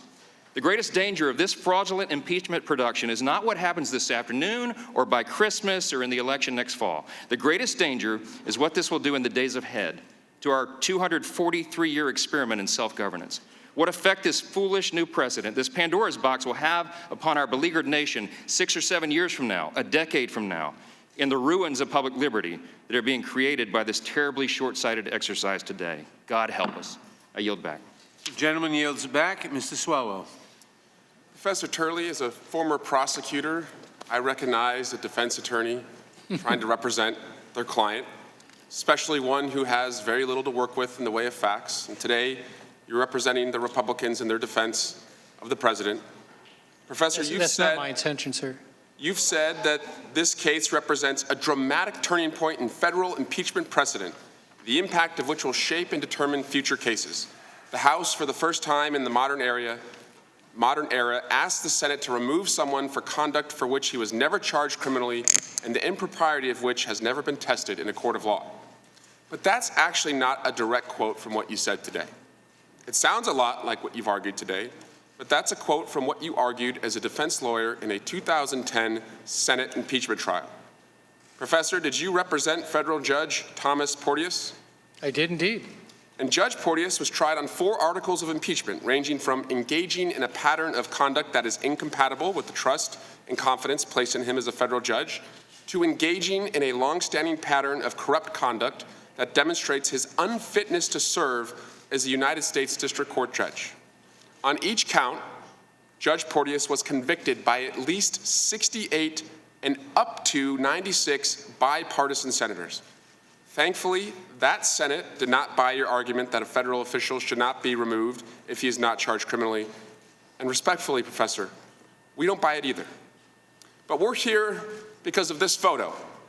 It's a picture of President Szalinski in May of this year, standing on the eastern front of Ukraine as a hot war was taking place and up to 15,000 Ukrainians have died at the hands of Russians. I'd like to focus on the impact of President Trump's conduct, particularly with our allies and our standing in the world. This isn't just a president, as Professor Carlin has pointed out, asking for another foreign leader to investigate a political opponent. It also is a president leveraging a White House visit as well as foreign aid. As the witnesses have testified, Ukraine needs our support to defend itself against Russia. I heard directly from witnesses how important the visit and the aid were, particularly from Ambassador Taylor.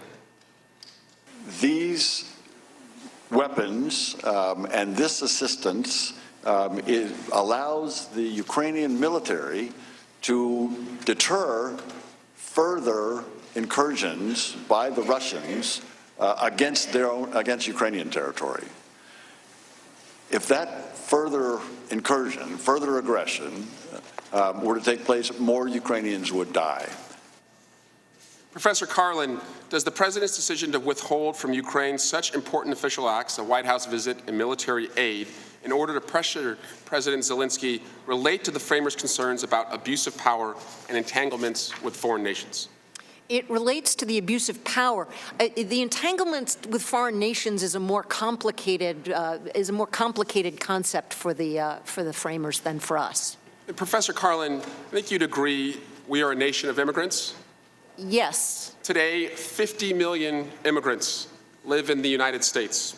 I'm moved by one who recently told me as I was checking into a hotel about his Romanian family. He came here from Romania and said that every time he had gone home for the last 20 years, he would always tell his family members how corrupt his country was, that he had left and why he had come to the United States. And he told me in such humiliating fashion that when he has gone home recently, they now wag their finger at him and say, "You're going to lecture us about corruption?" What do you think, Professor Carlin, does the president's conduct say to the millions of Americans who left their families and livelihoods to come to a country that represents the rule of law? I think it suggests that we don't believe in the rule of law, and I think it tells emerging democracies around the world not to take it seriously when we tell them that their elections are not legitimate because of foreign interference, or their elections are not legitimate because of persecution of the opposing party. I mean, President Bush announced that he did not consider the elections in Belarus in 2006 to be legitimate for exactly that reason, because they went after political opponents. Thank you. Finally, Professor Feldman, Professor Turley has pointed out that we should wait and that we should go to the courts, but you would acknowledge that we've gone to the courts. We've been in the courts for over 6 months, many times on matters that are already settled in the United States Supreme Court, particularly U.S. v. Nixon, where the president seems to be running out the clock. Is that right? Yes, sir. Thank you, and I yield back. Gentleman yields back. In a moment, we will recess for a brief 5 minutes. First, I ask everyone in the room to please remain seated and quiet while the witnesses exit the room. I also want to remind those in the audience that you may not be guaranteed your seat if you leave the hearing room at this time.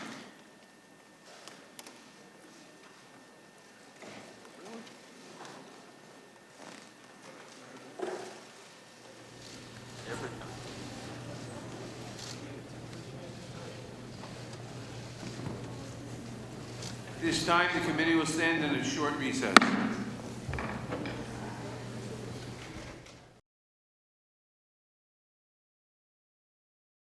With President Szalinski, you said, the president said, "I would like you to do me a favor." But that is inaccurate.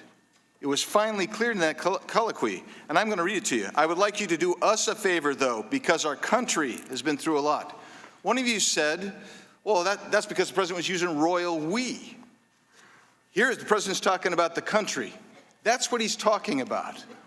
It's audacious to say it's using the royal we. That's royal, all right, but it ain't the royal we. And I'll just tell you, when you come in with a preconceived notion, it becomes obvious. One of you just said, Mr. Feldman, it was you who said, and I'm going to quote here, roughly, I think this is exactly what you said, though. "Until the call of July 25th, I was an impeachment skeptic, too." I don't know, I'm looking at an August 23rd, 2017 publication where you said, if President Donald Trump pardons Joe Arpaio, it would be an impeachable offense. He did ultimately pardon him. In 2017, the New York book review of books, Mr. Feldman, Professor Feldman said, defamation by tweet is an impeachable offense. And I think of the history of this country, and I think if defamation or libel or slander is an impeachable offense, I can't help but reflect about John Adams, about Thomas Jefferson, who routinely pilloried their political opponents. In fact, at the time, the factions or parties actually bought newspapers to attack their political opponents. So this rather expansive and generous view you have on what constitutes impeachment is a real problem. This morning, one of you mentioned the Constitutional Convention, and several of you mentioned Mr. Davies, and you talked about the Constitutional Convention. It's been a while since I read the minutes, so I just briefly reviewed, because I remembered the discussion on the impeachment as being more pervasive, a little bit more expanded. And on July 20th, 1787, it wasn't 1789, by the way, one of you testified it was 1789. It was in 1787, July 20th, Benjamin Franklin is discussing impeachment of a Dutch leader. And he talks specifically about what he would anticipate an impeachment to look like. He said it would be a regular and peaceable inquiry that would have taken place, and if guilty, then there'd be a punishment. If acquitted, then the innocent would be restored to the confidence of the public. That needs to be taken into account as well.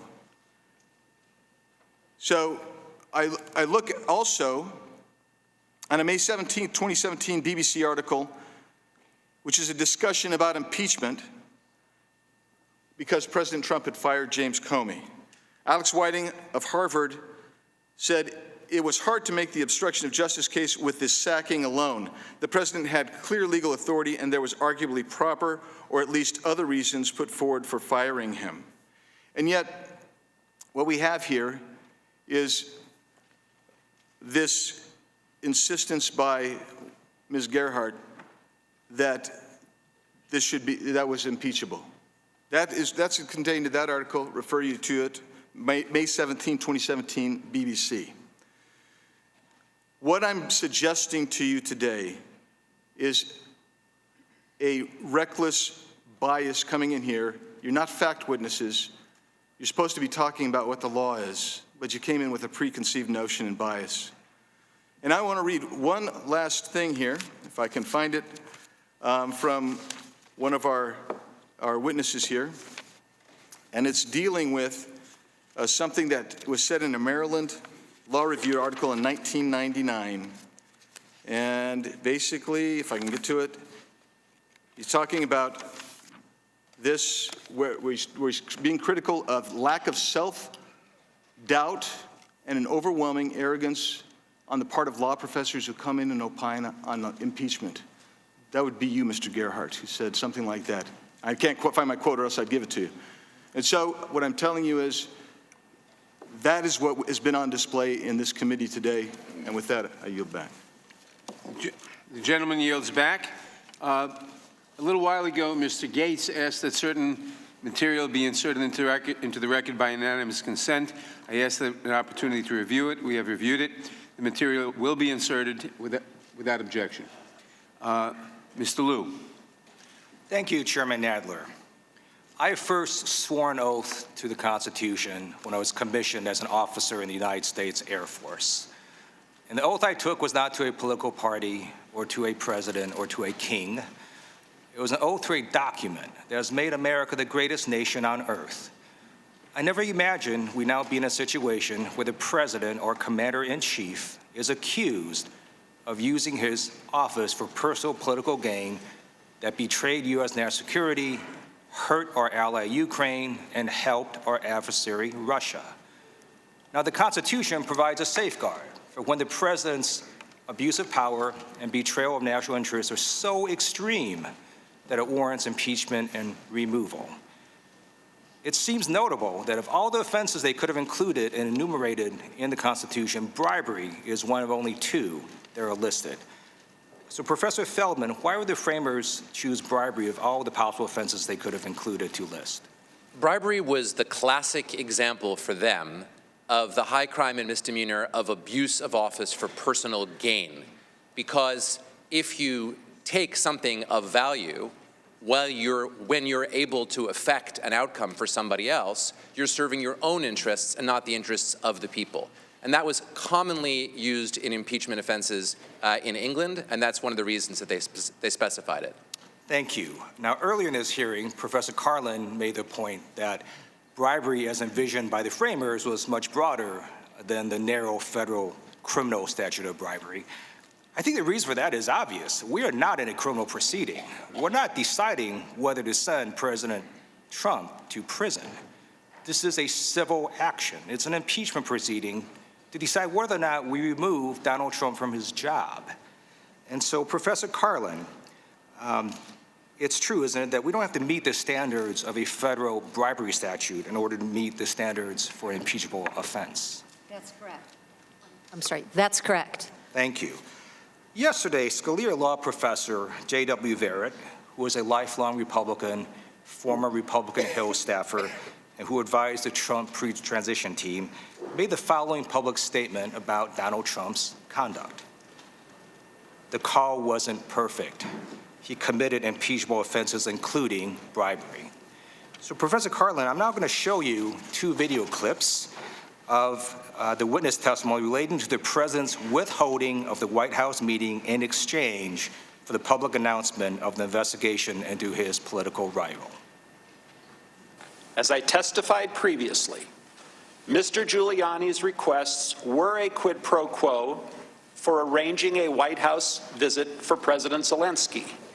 By mid-July, it was becoming clear to me that the meeting President Szalinski wanted was conditioned on the investigations of Burisma and alleged Ukrainian interference in the 2016 U.S. elections.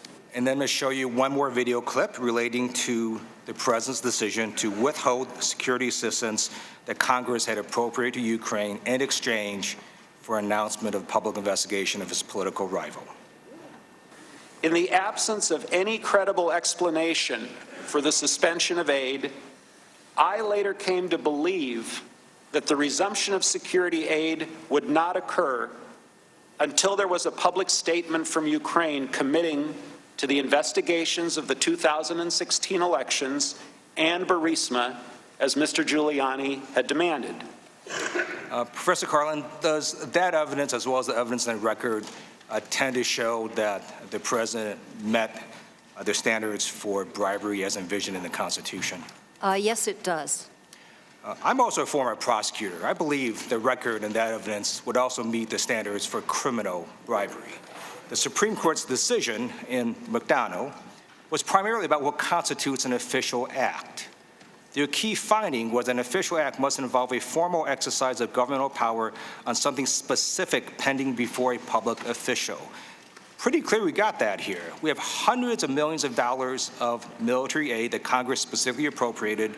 The freezing and unfreezing of that aid is a formal exercise of governmental power. But we don't even have to talk about the crime of bribery. There's another crime here, which is the solicitation of of assistance of a foreign government in a federal election campaign. That straight up violates the Federal Election Campaign Act at 52 U.S.C. 3101. And oh, by the way, that act is also one reason Michael Cohen is sitting in prison right now. I yield back. The gentleman yields back. Mr. McClintock. Thank you, Mr. Chairman. Could I begin just with a show of hands? How many on the panel actually voted for Donald Trump in 2016? I don't think we're obligated to say anything about how we cast our ballots. Just show of hands. I will not. I think you've made your positions, Professor Carlin, very clear. The gentleman will suspend, and we'll suspend the clock, too. I have a right to cast a excuse me, you may ask the question. All right, let me rephrase the question. How many of you The clock is supported? stopped for the moment. The gentleman may ask the question. The witnesses don't have to respond. How many of you supported restored. Donald Trump in 2016? Show of hands. Not raising our hands is not an Professor- indication of an answer, sir. Professor Turley, this impeachment inquiry has been predicated on some rather disturbing legal doctrines. One Democrat asserted that hearsay can be much better evidence than direct evidence. Speaker Pelosi and others have said that the president's responsibility is to present evidence to prove his innocence. Chairman Schiff's asserted, and we heard a discussion from some of your colleagues today, that if you invoke legal rights in defense of criminal accusations, ipso facto, that's an obstruction of justice and evidence of guilt. My question of you is, what does it mean to our American justice system if these doctrines take root in our country? Well, what concerns me the most is that there are no limiting principles that I can see in some of the definitions that my colleagues have put forward. And more importantly, some of these impeachable offenses I've only heard about today. I'm not too sure what attempting to abuse office means or how you recognize it. But I'm pretty confident that nobody on this committee truly wants the new standard of impeachment to be betrayal of the national interest, that is going to be the basis for impeachment. Well, how many Republicans do you think would say that Barack Obama violated that standard? That's exactly what James Madison warned you against, is that you would create effectively a vote of no confidence standard in our Constitution. Well, then are we in danger of abusing our own power, of doing enormous violence to our Constitution by proceeding in this manner? My Democratic colleagues have been searching for a pretext for impeachment since before the president was sworn in. On this panel, Professor Carlin called President Trump's election illegitimate in 2017. She implied impeachment was a remedy. Professor Feldman advocated impeaching the president over a tweet that he made in March of 2017. That's just 7 weeks after his inauguration. Are we in danger of succumbing to the maxim of Lewis Carroll's Red Queen, sentence first, verdict afterwards? Well, this is part of the problem of how your view of the president can affect your assumptions, your inferences, your view of circumstantial evidence. I'm not suggesting that the evidence, if it was fully investigated, would come out one way or the other. What I'm saying is that we are not dealing with the realm of the unknowable. You have to ask. We've burned 2 months in this House, 2 months, that you could have been in court seeking a subpoena for these witnesses. It doesn't mean you have to wait forever, but you could have gotten an order by now. You could have allowed the president to raise an executive privilege. I need to go on here. The Constitution says that the executive authority shall be vested in a president of the United States. Does that mean some of the executive authority or all of it? Well, obviously there's checks and balances on all of these, but the executive authority primarily obviously rests with the president, but these are all shared powers. And I don't begrudge the investigation of the Ukraine controversy. I think it was a legitimate investigation. What I begrudge is how it has been conducted. Well, I tend to agree with that. I mean, the Constitution commands the president to take care that the laws be faithfully enforced. That does, in effect, make him the chief law enforcement officer in the federal government, does it not? That's commonly expressed that way. So if probable cause exists to believe a crime's been committed, does the president have the authority to inquire into that matter? He has, but this is where I think we would depart. I've been critical of the president in terms of crossing lines with the Justice Department. I think that has caused considerable problems. I also don't believe it's appropriate. But we often confuse what is inappropriate with what's impeachable. Many people feel that what the president has done is obnoxious, contemptible, but contemptible is not synonymous with impeachment. Let me ask you one final question. The National Defense Authorization Act that authorized aid to the Ukraine requires the Secretary of Defense and states certify that the government of Ukraine has taken substantial actions to make defense institutional reforms for, among other things, for purposes of decreasing corruption. Is the president exercising that responsibility when he inquires into a matter that could involve illegalities between American and Ukrainian officials? Yeah, that's what I'm referring to as unexplored defenses. Part of the bias when you look at these facts is you just ignore defenses. You say, well, those are just invalid. But they're the defenses. They're the other side's account for actions, and that's what hasn't been explored. Gentleman's time has expired. Mr. Raskin. Thank you, Mr. Chairman. I want to thank the witnesses for their hard work on a long day. I want to thank them especially for invoking the American Revolution, which not only overthrew a king, but created the world's first anti-monarchical constitution. Your erudition makes me proud to have spent a quarter century of my career as a fellow constitutional law professor before running for Congress. Now, Tom Paine said that in the monarchies, the king is law, but in the democracies, the law will be king. But today, the president advances an essentially monarchical argument. He says that Article 2 allows him to do whatever he wants. He not only says that, but he believes it because he did something no other American president has ever done before. He used foreign military aid as a lever to coerce a foreign government to interfere in an American election to discredit an opponent and to advance his re-election campaign. Professor Carlin, what does the existence of the impeachment power tell us about the president's claim that the Constitution allows him to do whatever he wants? It blows it out of the water. If he's right, and we accept this radical claim that he can do whatever he wants, all future presidents seeking re-election will be able to bring foreign governments into our campaigns to target their rivals and to spread propaganda. So this is a big moment for America, isn't it? If Elijah Cummings were here, he would say, listen up, people, listen up. How we respond will determine the character of our democracy for generations. Now, Professors Feldman, Carlin, and Gerhardt tell us there were 3 dominant reasons invoked at the founding for why we needed an impeachment power. Broadly speaking, it was an instrument of popular self-defense against a president behaving like a king and trampling the rule of law. But not just in the normal royal sense of showing cruelty and vanity and treachery and greed and avarice and so on, but when presidents threatened the basic character of our government and the Constitution. That's what impeachment was about. And the framers invoked 3 specific kinds of misconduct so serious and egregious that they thought they warranted impeachment. First, the president might abuse his power by corruptly using his office for personal, political, or financial gain. Well, Professor Feldman, what's so wrong with that? If the president belongs to my party and I generally like him, what's so wrong with him using his office to advance his own political ambitions? Because the President of the United States works for the people. And so if he seeks personal gain, he's not serving the interests of the people. He's rather serving the interests that are specific to him. And that means he's abusing the office and he's doing things that he can only get away with because he's the president. And that is necessarily subject to impeachment. Well, second and third, the founders expressed fear that a president could subvert our democracy by betraying his trust to foreign influence and interference, and also by corrupting the election process. Professor Carlin, you're one of America's leading election law scholars.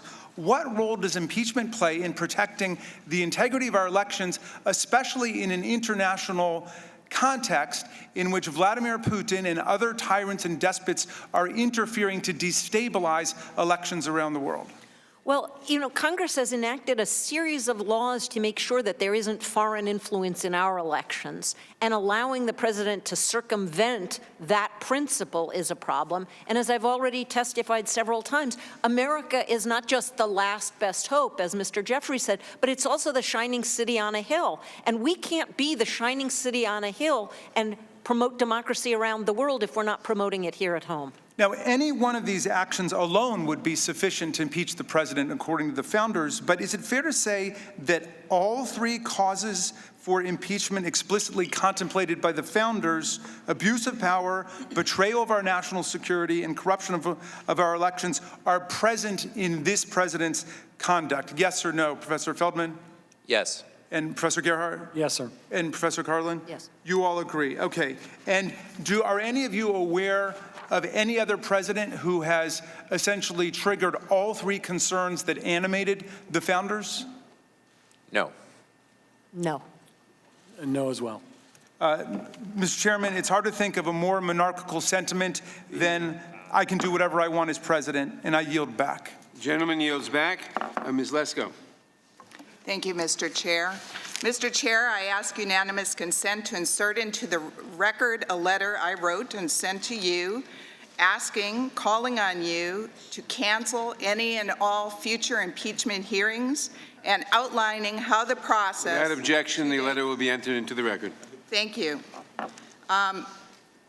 During an interview, Mr. Chairman, on MSNBC's Morning Joe, on November 26, 2018, Chairman Nadler outlined a 3-pronged test that he said would allow for a legitimate impeachment proceeding. Now, I quote Chairman Nadler's remarks. And this is what he said. There really are three questions, I think. First, Has the president committed impeachable offenses? Second, do those offenses rise to the gravity that's worth putting the country through the drama of impeachment? And number three, because you don't want to tear the country apart, you don't want half of the country to say to the other half for the next 30 years, we won the election, you stole it from us. You have to be able to think at the beginning of the impeachment process that the evidence is so clear, of offenses so grave, that once you've laid out all of the evidence, a good fraction of the opposition, the voters, will reluctantly admit to themselves they had to do it. Otherwise, you have a partisan impeachment which will tear the country apart. If you meet these three tests, then I think you do the impeachment. And those were the words of Chairman Nadler. Now, let's see if Chairman Nadler's three-pronged test has been met. First, has the president committed an impeachable offense? No. The evidence and testimony has not revealed any impeachable offense. Second, do those offenses rise to the gravity that's worth putting the country through the drama of impeachment? Again, the answer is no. There is nothing here that rises to the gravity that's worth putting the country through the drama of impeachment. And third, have the Democrats laid out a case so clear that even the opposition has to agree? Absolutely not. You and House Democrat leadership are tearing apart the country. You said the evidence needs to be clear. It is not. You said offenses need to be grave. They are not. You said that once the evidence is laid out, that the opposition will admit they had to do it. That has not happened. In fact, polling and the fact that not one single Republican voted on the impeachment inquiry resolution or on the Schiff report reveal the opposite is true. In fact, what you and your Democratic colleagues have done is opposite of what you said had to be done. This is a partisan impeachment, and it is tearing the country apart. I take this all to mean that Chairman Nadler, along with the rest of the Democratic caucus, is prepared to continue these entirely partisan, unfair proceedings and traumatize the American people, all for a political purpose. I think that's a shame. That's not leadership. That's a sham. And so I ask Mr. Turley, has Chairman Nadler satisfied his three-pronged test for impeachment? With all due respect to Chairman, I do not believe that those factors were satisfied. Thank you. And I want to correct something for the record as well. Repeatedly today and other days, Democrats have repeated what was said in the text of the call. Do me a favor, though, and they imply it was against President Biden, to investigate President Biden. It was not. It was not. In fact, let me read what the transcript says. It says, the President Trump, I would like you to do us a favor, though, because our country has been through a lot and Ukraine knows a lot about it. I would like you to find out what happened with this whole situation with Ukraine.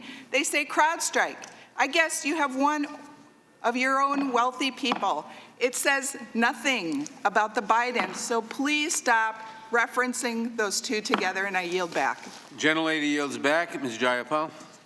Thank you, Mr. Chairman. This is a deeply grave moment that we find ourselves in, and I thought the threat to our nation was well articulated earlier today by Professor Feldman when you said, if we cannot impeach a president who abuses his office for personal advantage, we no longer live in a democracy, we live in a monarchy, or we live under a dictatorship.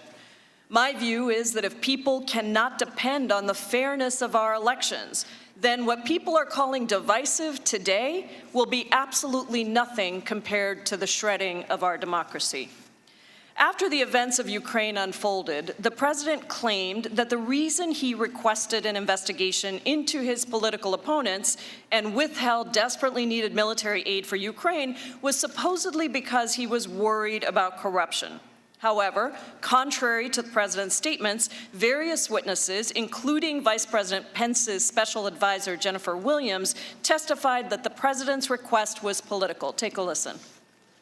I found the July 25th phone call unusual because, in contrast to other presidential calls I had observed, it involved discussion of what appeared to be a domestic political matter.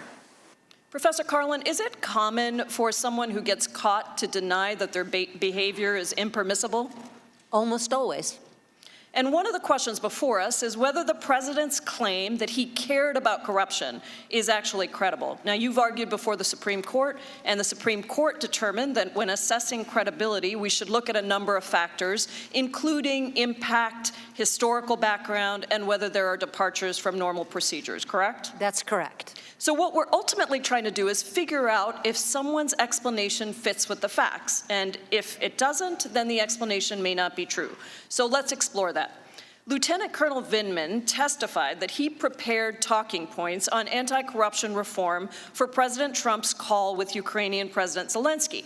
However, based on the transcripts released of those calls in April and July, President Trump never mentioned these points of corruption. He actually never mentioned the word corruption.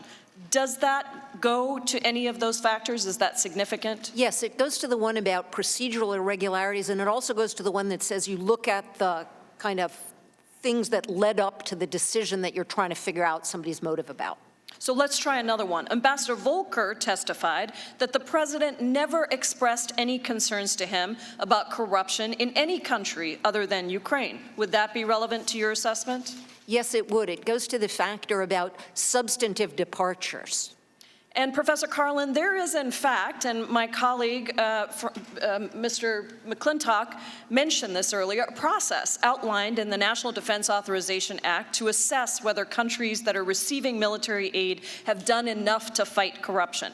In May of 2019, my Republican colleague did not say this, the Department of Defense actually wrote a letter determining that Ukraine passed this assessment. And yet, President Trump set aside that assessment and withheld the congressionally approved aid to Ukraine anyway, in direct contradiction to the established procedures he should have followed had he cared about corruption. Is that assessment, is that relevant to your assessment? Yes, that would also go to the factors the Supreme Court's discussed. And what about the fact, and I think you mentioned this earlier as one of the key things that you read in the testimony, that President Trump wanted the investigations of Burisma and the Bidens announced, but that he actually didn't care whether they were conducted. That was in Ambassador Sondland's testimony. What would you say about that? That goes to whether the claim that this is about politics is a persuasive claim, because that goes to the fact that it's being announced publicly, which is an odd thing. I mean, maybe Mr. Swalwell could probably answer this better than I because he was a prosecutor, but generally you don't announce the investigation in a criminal case before you conduct it because it puts the person on notice that they're under investigation. And given all of these facts, and there are more that we don't have time to get to, how would you assess the credibility of the president's claim that he was worried about corruption? Well, I think you ought to make that credibility determination because you have the sole power of impeachment. If I were a member of the House of Representatives, I would infer from this that he was doing it for political reasons. If we don't stand up now to a president who abuses his power, we risk sending a message to all future presidents that they can put their own personal political interests ahead of the American people, our national security, and our elections, and that is the gravest of threats to our democracy. I yield back. The gentlelady yields back. I now recognize Mr. Gohmert for the purpose of a unanimous consent request. Yes, Mr. Chairman. I would ask unanimous consent to offer article by Daniel Huff. Without objection, the article will be entered into the record. Thank you. I now recognize Mr. Reschenthaler to question the witnesses. Thank you, Mr. Chairman. I'm starting off today doing something that I don't normally do, and I'm going to quote Speaker of the House Nancy Pelosi. In March, the Speaker told the Washington Post And I'm going to quote this. Impeachment is so divisive to the country that unless there's something so compelling and overwhelming and bipartisan, I don't think we should go down that path because it divides the country. Well, on that, the Speaker and I both agree. And you know who else agrees? The Founding Fathers.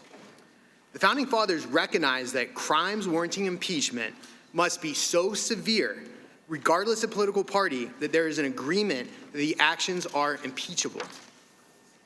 But let's go back to Speaker Pelosi's words just one more time.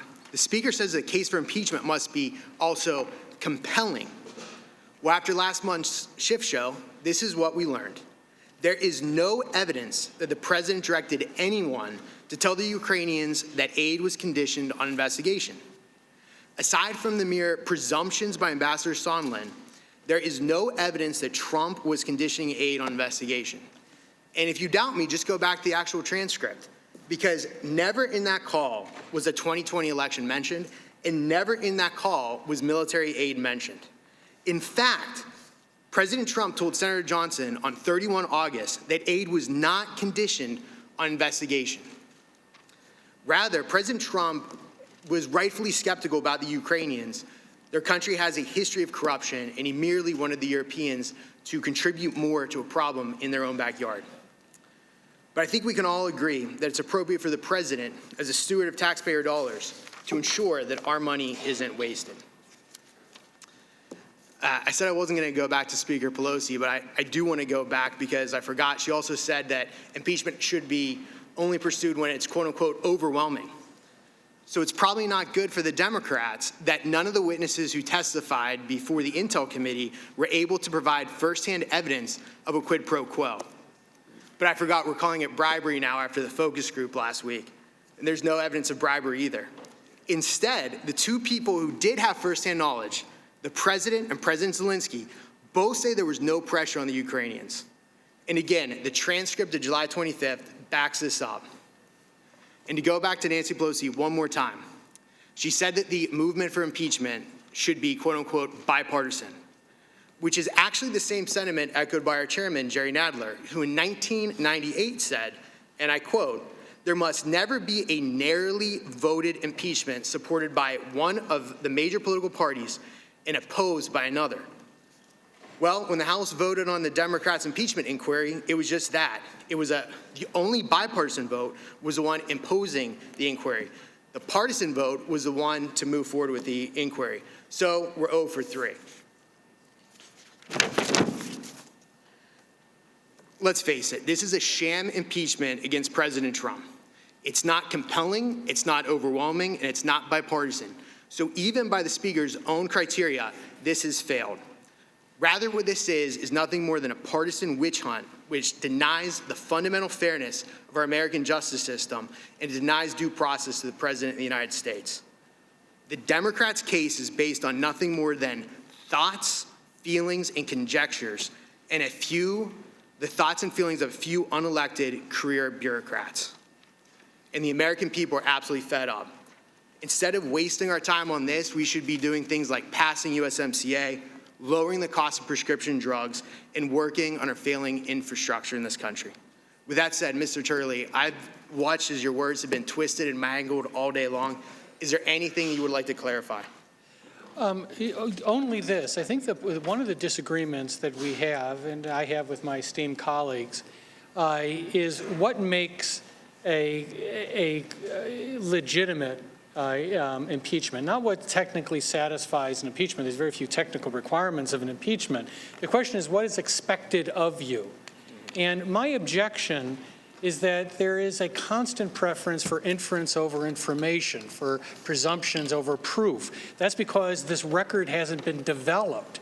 And if you're going to remove a president, if you believe in democracy, if you're going to remove a sitting president, then you have an obligation not to rely on inference when there's still information you can gather. And that's what I'm saying. It's not that you can't do this. You just can't do it this way. Thank you, Mr. Chairman. The gentleman yields back. I now recognize Ms. Jackson Lee for the purpose of a unanimous consent request. Thank you, Mr. Chairman. I'd like unanimous consent to place in the record a statement, new statement from checks and balances on President Trump's abuse of offices Without by objection, Republican and Democratic attorney generals. I ask unanimous consent. Without objection, I now recognize Ms. Demings, 5 minutes for questioning the witnesses. Thank you, Mr. Chairman. As a former law enforcement official, I know firsthand that the rule of law is the strength of our democracy, and no one is above it. Not our neighbors in our various communities, not our co-workers, and not the President of the United States. Yet the President has said that he cannot be prosecuted for criminal conduct, that he need not comply with congressional requests and subpoenas. Matter of fact, the President is trying to absorb himself of any accountability. Since the beginning of the investigation in early September, the House sent multiple letters, document requests, and subpoenas to the White House. Yet the President has refused to produce documents and has directed others not to produce documents. He has prevented key White House officials from testifying. The President's obstruction of Congress is pervasive.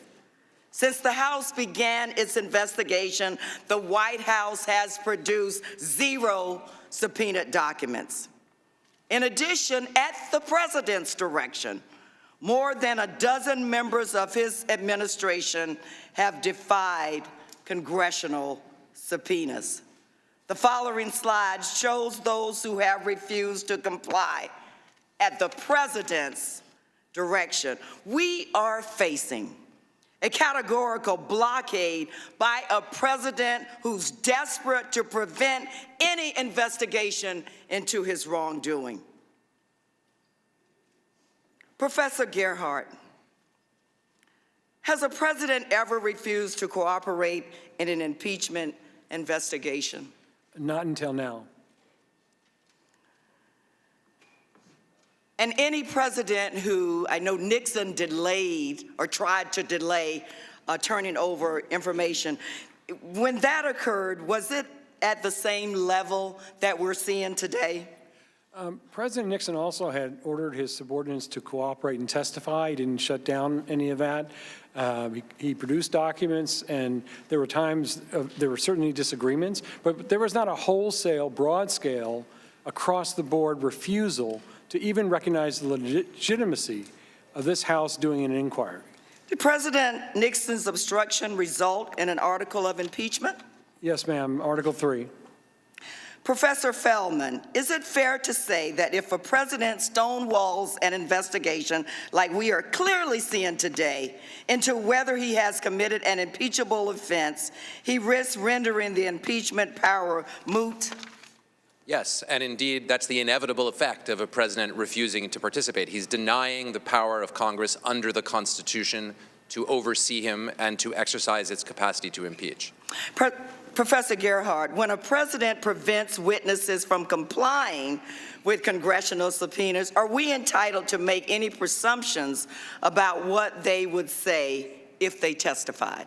Yes, ma'am, you are. And I might just point out that one of the difficulties with asking for a more thorough investigation is that's exactly what the House has tried to conduct here. And the president has refused to comply with subpoenas and other requests for information. That's where the blockage occurs. That's why there are documents not produced and why there are people not testifying that people here have said today they want to hear from. In relation to what you just said, Ambassador Sondland testified, and I quote, "Everyone was in the loop. It was no secret." Professor Gerhardt, how is Ambassador Sondland's testimony relevant here? His testimony is relevant. It's also rather chilling to hear him say that everybody's in the loop. And when he says that, he's talking about the people at the highest levels of our government, all of whom are refusing to testify under oath or comply with subpoenas. Professors, I want to thank you for your testimony. The president used the power of his office to pressure a foreign head of state to investigate an American citizen in order to benefit his domestic political situation. After he was caught, and I do know something about that, this president proceeded to cover it up and refused to comply with valid congressional subpoenas. The framers included impeachment in the Constitution to ensure that no one is above the law, including and especially the President of the United States. Thank you, Mr. Chair, and I yield back. Gentlelady yields back. Mr. Klein is recognized. Thank you, Mr. Chairman. No, it's just past 5 o'clock, and a lot of families are just getting home from work right now. They're turning on the TV, and they're wondering what they're watching on TV. They're asking themselves, is this a rerun? Because I thought I saw this a couple of weeks ago.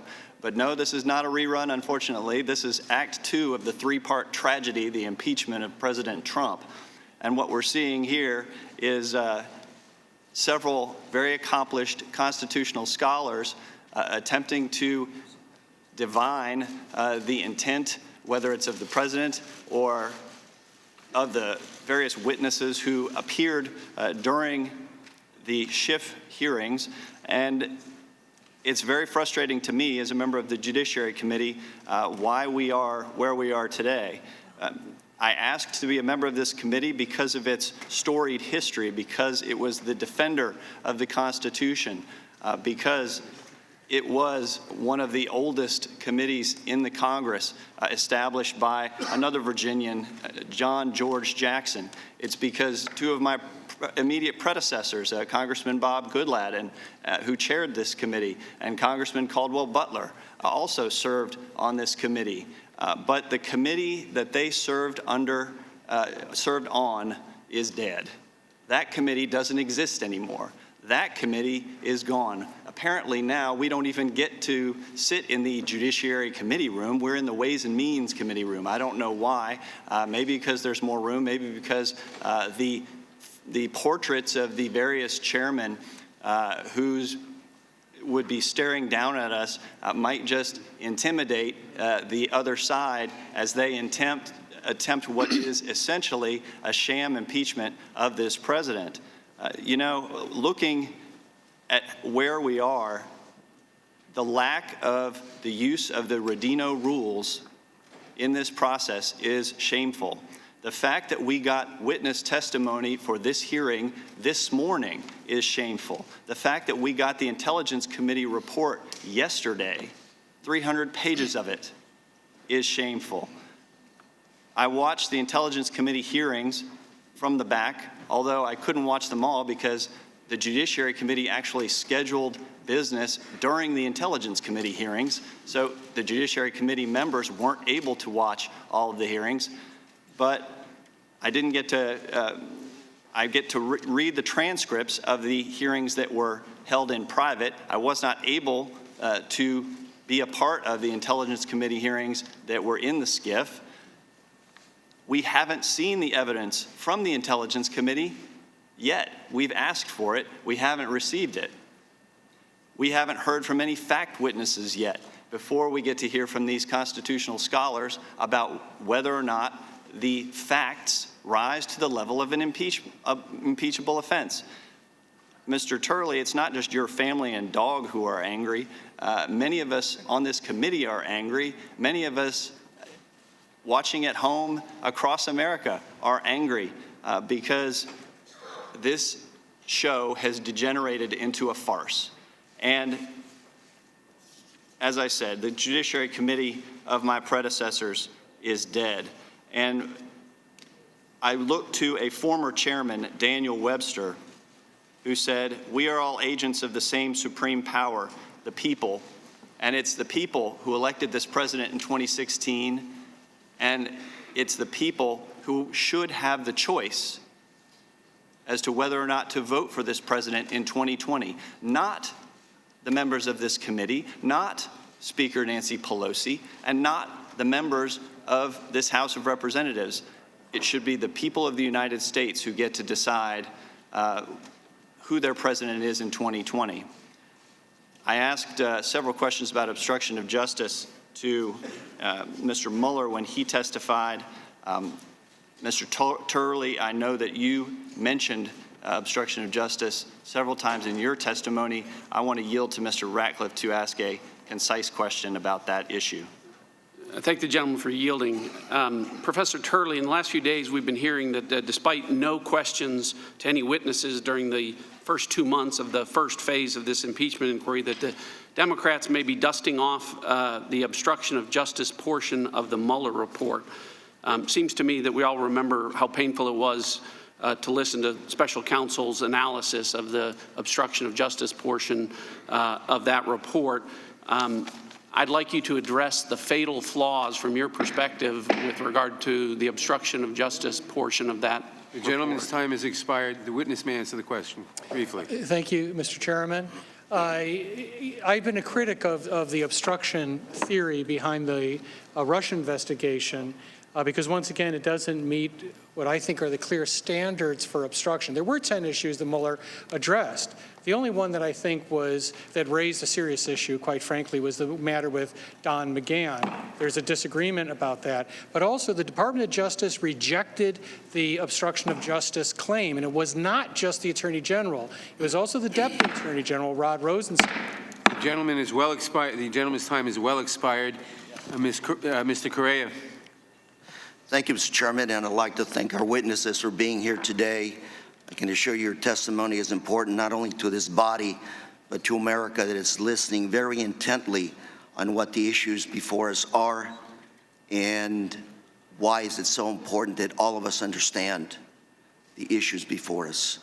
Professor Feldman, as was just discussed, President Trump has ordered the executive branch to completely blockade the efforts of this House to investigate whether he committed high crimes and misdemeanors in his dealings with the Ukraine. Is that correct? Yes, it is. President Trump has also asserted that many officials are somehow absolutely immune from testifying in this impeachment inquiry. On the screen behind you is the opinion by Judge Jackson, a federal judge here in D.C., that rejects President Trump's assertion. Professor Feldman, do you agree with Judge Jackson's ruling that President Trump has invoked a non-existent legal basis to block witnesses from testifying in this impeachment inquiry? I agree with the thrust of Judge Ketanji Brown Jackson's opinion. I think that she correctly held that there is no absolute immunity which would protect a presidential advisor from having to appear before the House of Representatives and testify. She did not make a ruling as to whether executive privilege would apply in any given situation, and I think that was also appropriate because the issue had not yet arisen. And let me quote Judge Jackson, open quote, "The primary takeaway from the past 250 years of recorded American history is that presidents are not kings," close quote. Professor Feldman, in the framers' view, does the president act more like a leader of democracy or more like a monarch when he orders officials to defy Congress as it tries to investigate abuse of power and corruption of electeds? Sir, I don't even think the framers could have imagined that a president would flatly refuse to participate in an impeachment inquiry, given that they gave the power of impeachment to the House of Representatives and assumed that the structure of the Constitution would allow the House to oversee the president. Thank you. Professor Gerhardt, Yes. where can we look in the Constitution to understand whether the president must comply with the impeachment investigations? I think you can look throughout the entire Constitution. A good place, of course, includes the Supremacy Clause. The president also takes an oath. He takes an oath to support and defend the Constitution of the United States. That means that he's assuming office with certain constraints on what he may do, and that there are measures for accountability for any failure to follow his duty or follow the Constitution. Thank you. And the president has said that he is above the law, that Article 2 of the Constitution allows him to, and I quote, "do whatever I want." That can't be true. Judge Jackson has said that no one is above the law. Personally, I grew up in California in the 1960s. It was a time when we were going to beat the Russians to the moon. We were full of optimism. We believed in American democracy. We were the best in the world. And back home on Main Street, my mom and dad struggled to survive day to day. My mom worked as a maid cleaning hotel rooms for $1.50 an hour, and my dad worked at a local paper mill trying to survive day to day. And what got us up in the morning was the belief, the optimism that tomorrow was going to be better than today. We're a nation of freedom, democracy, economic opportunity, and we always know that tomorrow is going to be better. And today, I personally sit as a testament to the greatness of this nation, me, out of the hoods, in Congress. And I sit here in this committee room also with one very important mission, which is to keep the American dream alive, to ensure that all of us are equal, to ensure that nobody is above the law, and to ensure that our Constitution and that our congressional oversight of the presidency is still something with meaning. Thank you, Mr. Chair. I yield back. The gentleman yields back. Mr. Armstrong. Thank you, Mr. Chairman. You know, all day long we've been sitting here and listening to my friends across the aisle and their witnesses claim that the president demanded Ukraine do us a favor by assisting in 2020 re-election campaign before he would release the military aid. This is, like everything else in the sham impeachment, purposefully misleading and not based on the facts. So let's review the actual transcript of the call.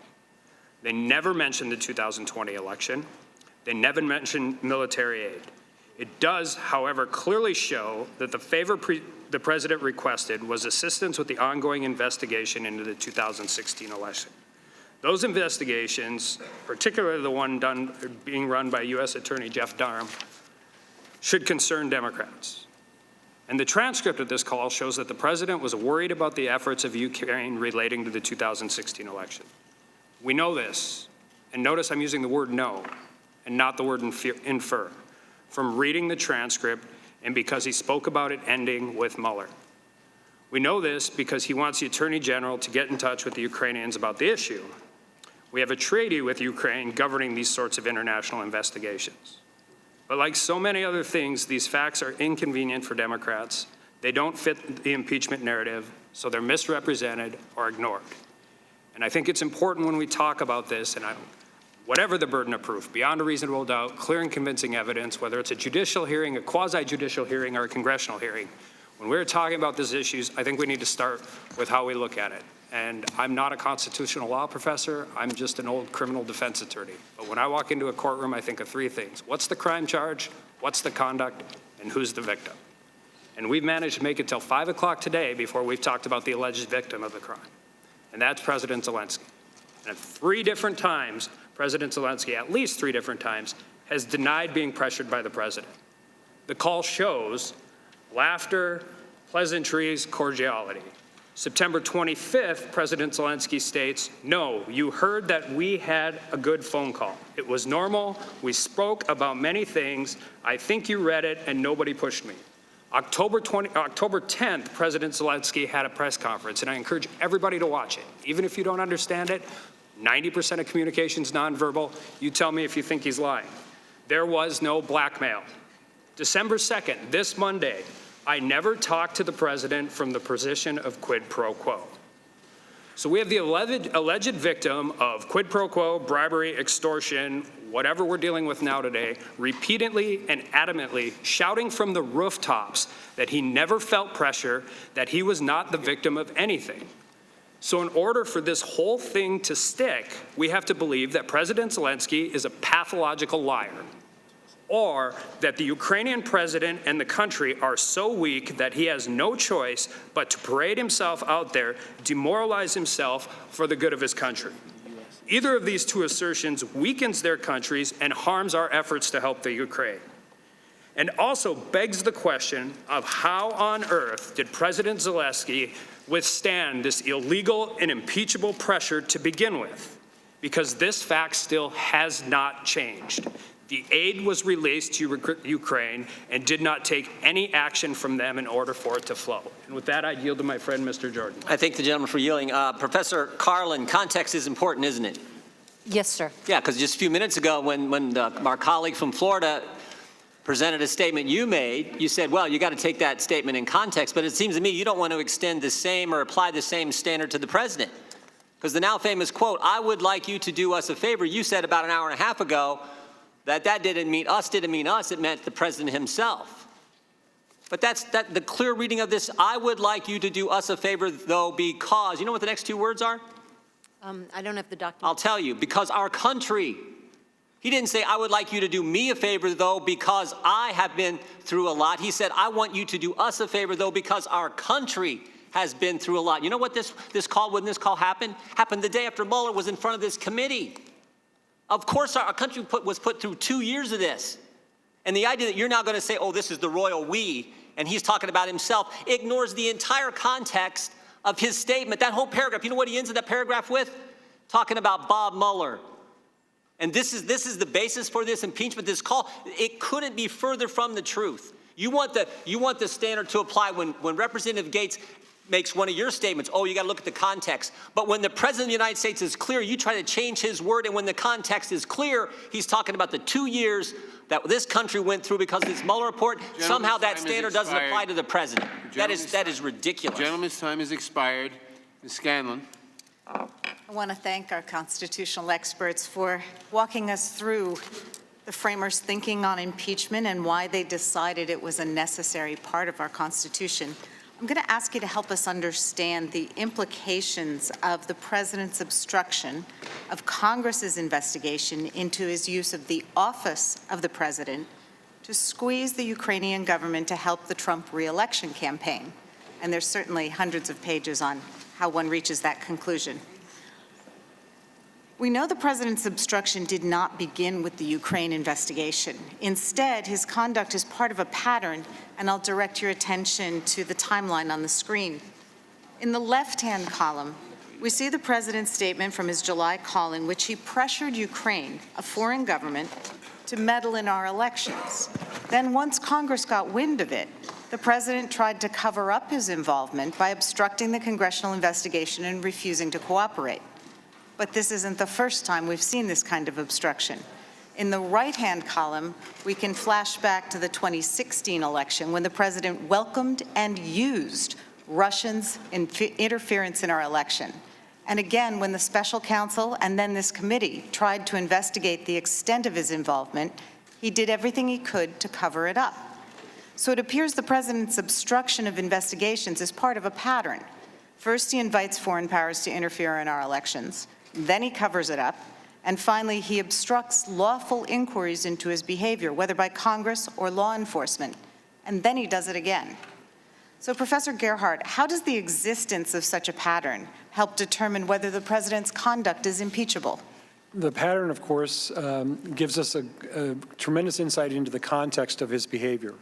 When he's acting, and how do we explain those actions? By looking at the pattern. And we can infer I think a very strong inference, in fact, is that this is deviating from the usual practice, and he's been systematically heading towards a culmination where he can ask this question. By the way, after the July 25th call, the money's not yet released. It's not, and there's ongoing conversations we learned from other testimony that essentially the money was being withheld because the President wanted to make sure the deliverable was going to happen, that is the announcement of an investigation. And in addition to the money not being released, there also was not the White House meeting, which was so important to Ukrainian security, right? Yes, ma'am, that's right. Okay. Professor Feldman, we noted previously that a federal district court recently rejected the President's attempt to block witnesses from testifying to Congress, saying that presidents are not kings. The founders included two critical provisions in our Constitution to prevent our president from becoming a king and our democracy from becoming a monarchy. And those protections were presidential elections and impeachment, correct? Correct. Based on the pattern of conduct that we're discussing today, the pattern of inviting foreign interference in our elections for political gain and then obstructing lawful investigation, has the President undermined both of those protections? He has, and it's crucial to note that the victim of a high crime and misdemeanors, such as the President's alleged to have committed, is not President Szalinski and is not the Ukrainian people.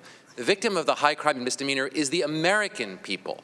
Alexander Hamilton said very clearly that the nature of a high crime and misdemeanor is that they are related to injuries done to the society itself. We, the American people, are the victims of the high crime and misdemeanor. And what is the appropriate remedy in such a circumstance? The framers created one remedy to respond to high crimes and misdemeanors, and that was impeachment. Thank you.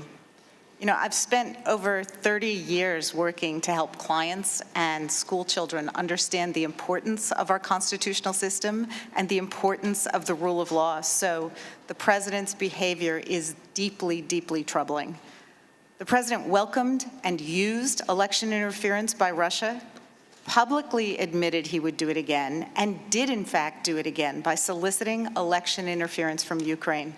And throughout, the president has tried to cover up his misconduct. This isn't complicated.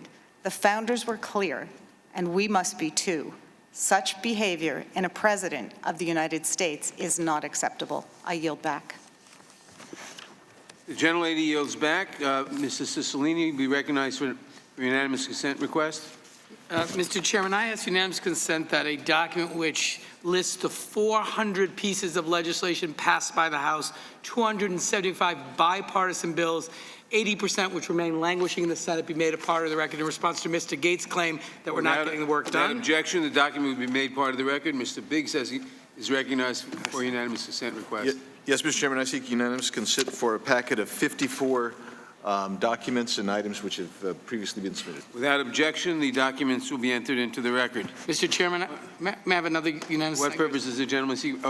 Mr. Chairman, I ask unanimous consent that this article that was just published about 15 minutes ago entitled "Law Professor Jonathan Turley Said Democrats Are Setting a Record for a Fast Impeachment," that's demonstrably false, be made part of the record. Without objection. Mr. Chairman. Without objection, the document will be made part of the record. Who seeks recognition? Mr. Chairman. What purpose does the gentleman seek recognition? I seek unanimous consent to enter into a record a tweet that the First Lady of the United States just issued within the hour that says, quote, "A minor child deserves privacy and should be kept out of politics. Pamela Karlan, you should be ashamed of your very angry and obviously biased public pandering and using a child to do it," unquote. Without objection, the document will be entered into the record. Mr. Stubbe is recognized for the purpose of questioning the witnesses. I'm sorry. Who did I skip past? Mr. Stubbe is not here momentarily. Ms. Garcia is recognized. Thank you, Mr. Chairman, and I too want to thank all the witnesses for their time and their patience today. I know it's been a long day, but the end is in sight. As my colleague Ms. Scanlon observed, the similarities between the president's conduct in the Ukraine investigation and his conduct in the special counsel's investigation are hard to ignore. In fact, we're seeing it as a pattern of a presidential abuse of power. The president called the Ukraine investigation a hoax and the Mueller investigation a witch hunt. He has threatened the Ukraine whistleblower for not testifying, like he threatened to fire his attorney general for not obstructing the Russia investigation. The president fired Ambassador Yovanovitch and publicly tarnished her reputation, much in the same way he fired his White House counsel and publicly attacked his integrity. And finally, the president attacked the civil servants who have testified about Ukraine, just like he attacked career officials of the Department of Justice for investigating his obstruction of the Russia investigation. Under any other circumstances, such behavior by any American president would be shocking. But here, it is a repeat of what we have already seen in the special counsel's investigation. I'd like to take a moment to discuss the president's efforts to obstruct the special counsel's investigation, a subject that this committee has been investigating since March. Here are two slides. The first one will show as the president, as he did with Ukraine, tried to coerce his subordinates to stop an investigation into his misconduct by firing special counsel Mueller. And the second slide, this shows that when the news broke out of the president's order, the president directed his advisors to falsely deny he had made the order. Professor Gerhardt, are you familiar with the facts relating to these three episodes as described in the Mueller report? Yes or no, please? Yes, ma'am. So, accepting the special counsel's evidence is true, is this pattern of conduct obstruction of justice? It's clearly obstruction of justice. And why would you say so, sir? The obvious object of this activity is to shut down an investigation. And in fact, the acts of the president, according to these facts, each time is to use the power that he has unique to his office, but in a way that's going to help him frustrate the investigation. So does this conduct fit within the framers' view of impeachable offenses? I believe it does. I mean, the entire Constitution, including separation of powers, is designed to put limits on how somebody may go about frustrating the activity of another branch. So you would say that this also would be an impeachable offense? Yes, ma'am. Well, thank you, because I agree with you. The president's actions and behavior do matter. The president's obstruction of justice definitely matters. As a former judge and as a member of Congress, I've raised my right hand and put my left hand on a Bible more than once, and I've sworn to uphold the Constitution and laws of this country. This hearing is about that, but it's also about the core of the heart of our American values, the values of duty, honor, and loyalty. It's about the rule of law. When the president asked Ukraine for a favor, he did so for his personal political gain and not on behalf of the American people. And if this is true, he would have betrayed his oath and betrayed his loyalty to this country. A fundamental principle of our democracy is that no one is above the law.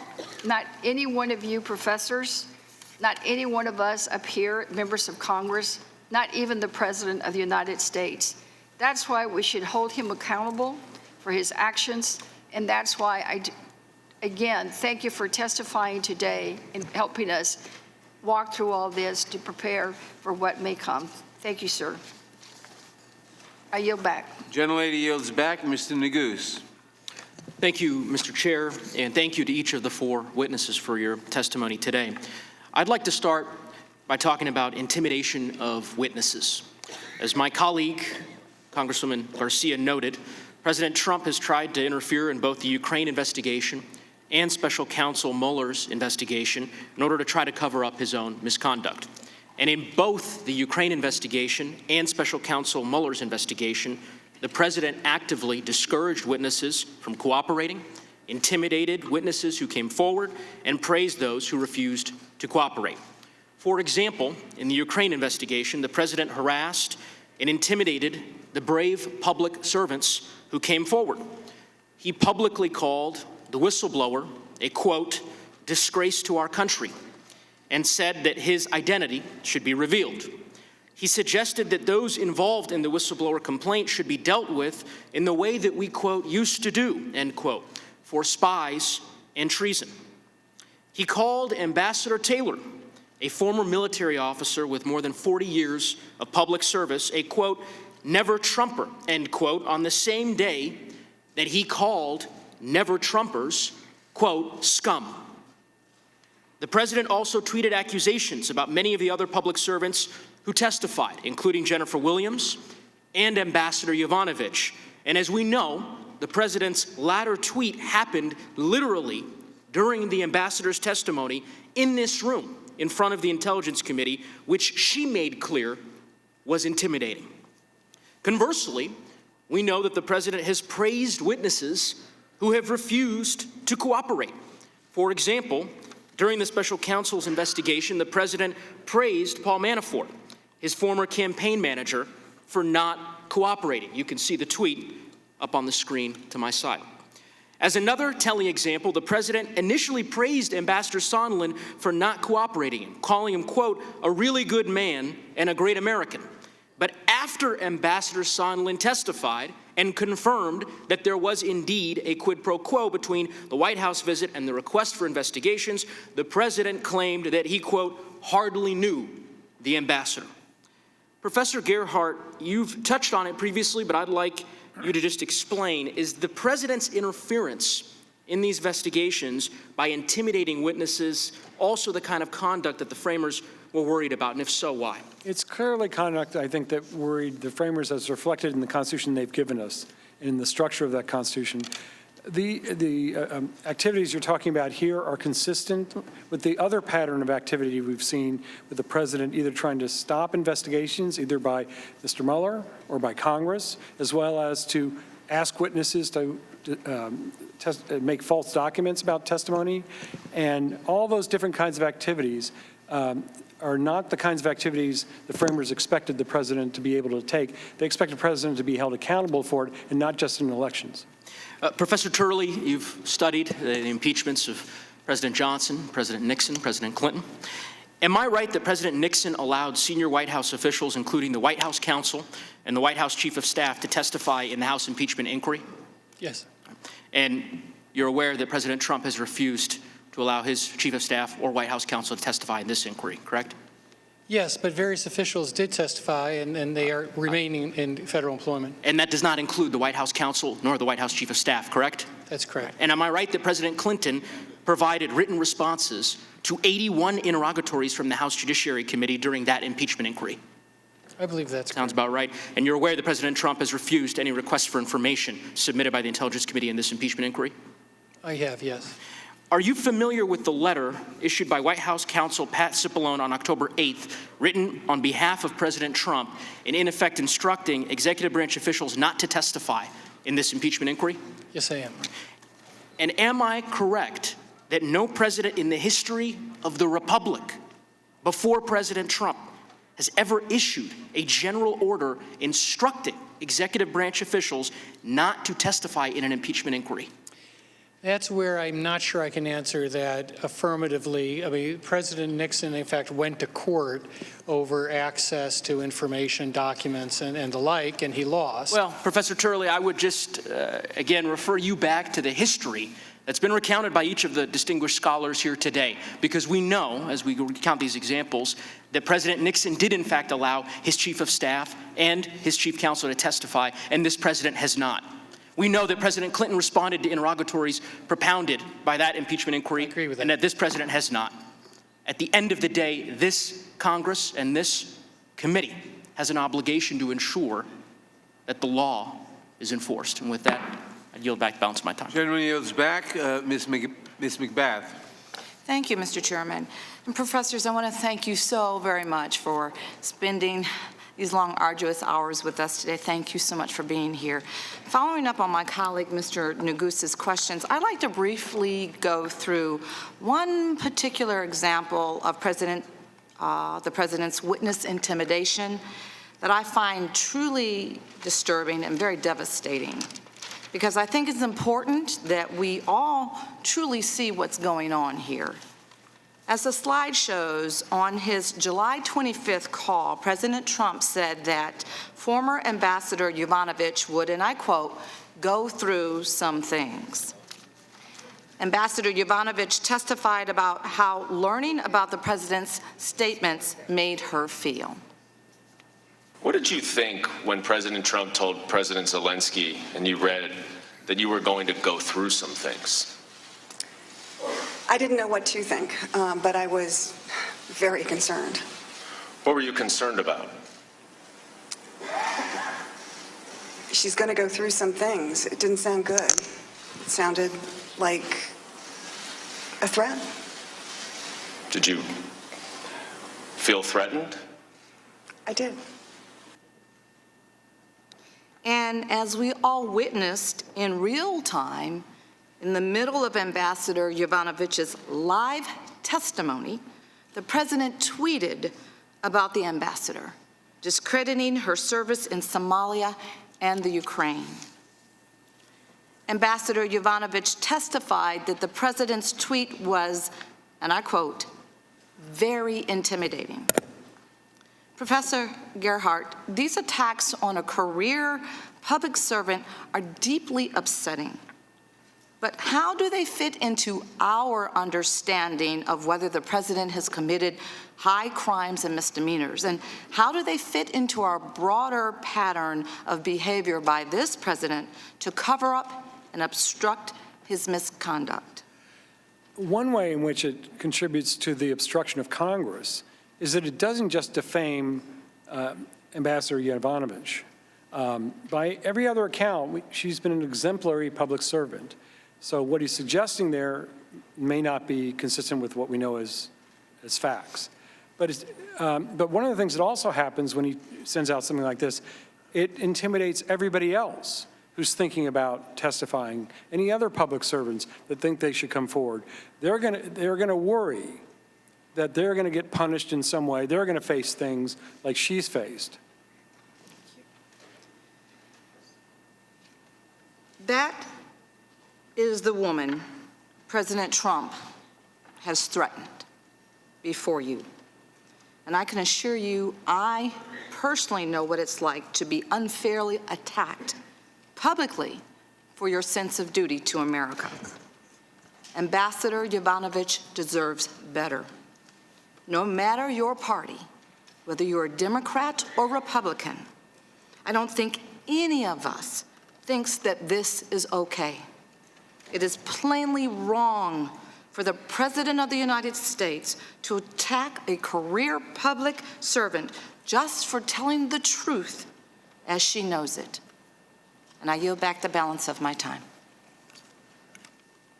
The gentlelady yields back. Mr. Stanton. Thank you very much, Mr. Chairman, and thank you to our outstanding witnesses here today. President Trump has declared that he will not comply with congressional subpoenas. This blanket categorical disregard of the legislative branch began with the president's refusal to cooperate with regular congressional oversight and has now extended to the House's constitutional duty on impeachment, the reason why we are here today. This disregard has been on display for the American people.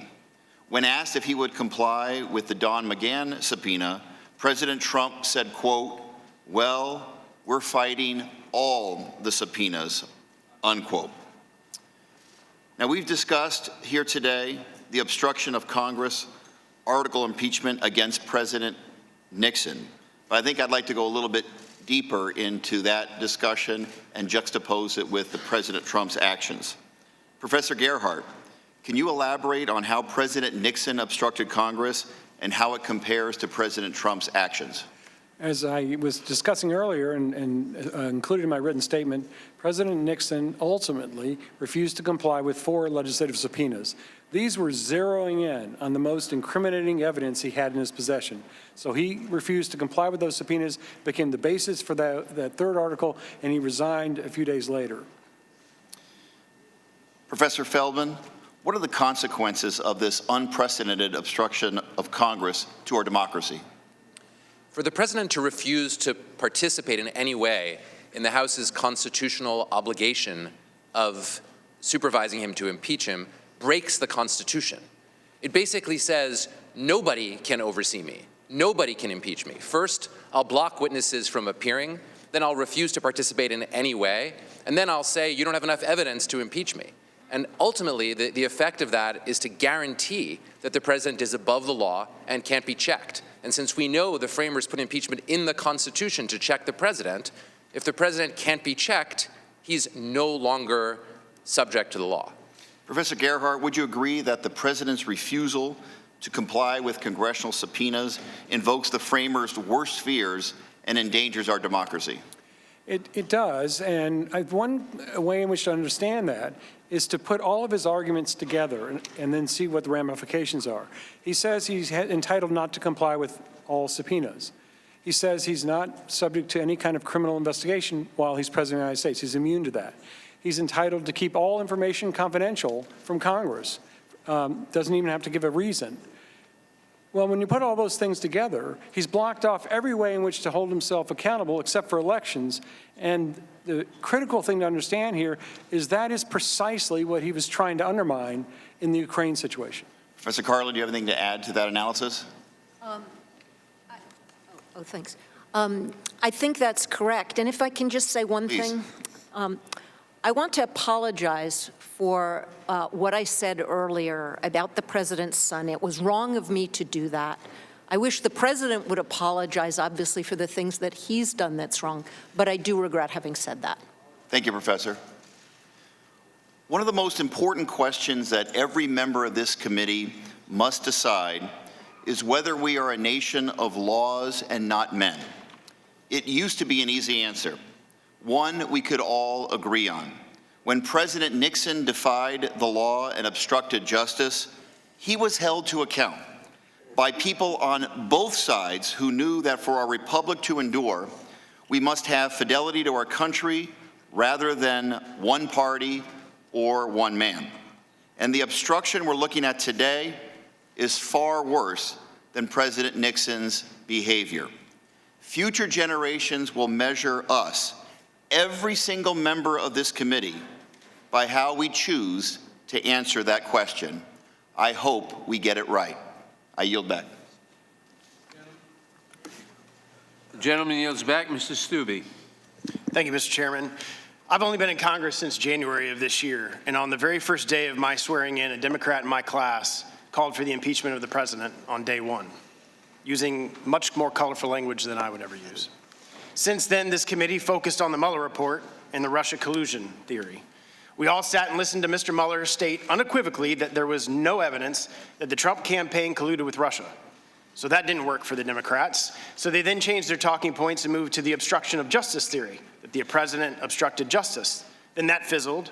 Then after coordinating with Chairman Schiff's staff, a whistleblower filed a complaint based completely on hearsay and overhearing other people that weren't on a phone call talk about a phone call between two world leaders, which led to the Intel Committee, so-called impeachment inquiry, which violated all past historical precedent, denied the president basic due process rights and fundamental fairness by conducting the so-called inquiry in secret, without the minority's ability to call witnesses, and denied the president the ability to have his lawyers cross-examine witnesses, a right afforded to President Clinton and every defendant in our justice system, including rapists and murderers.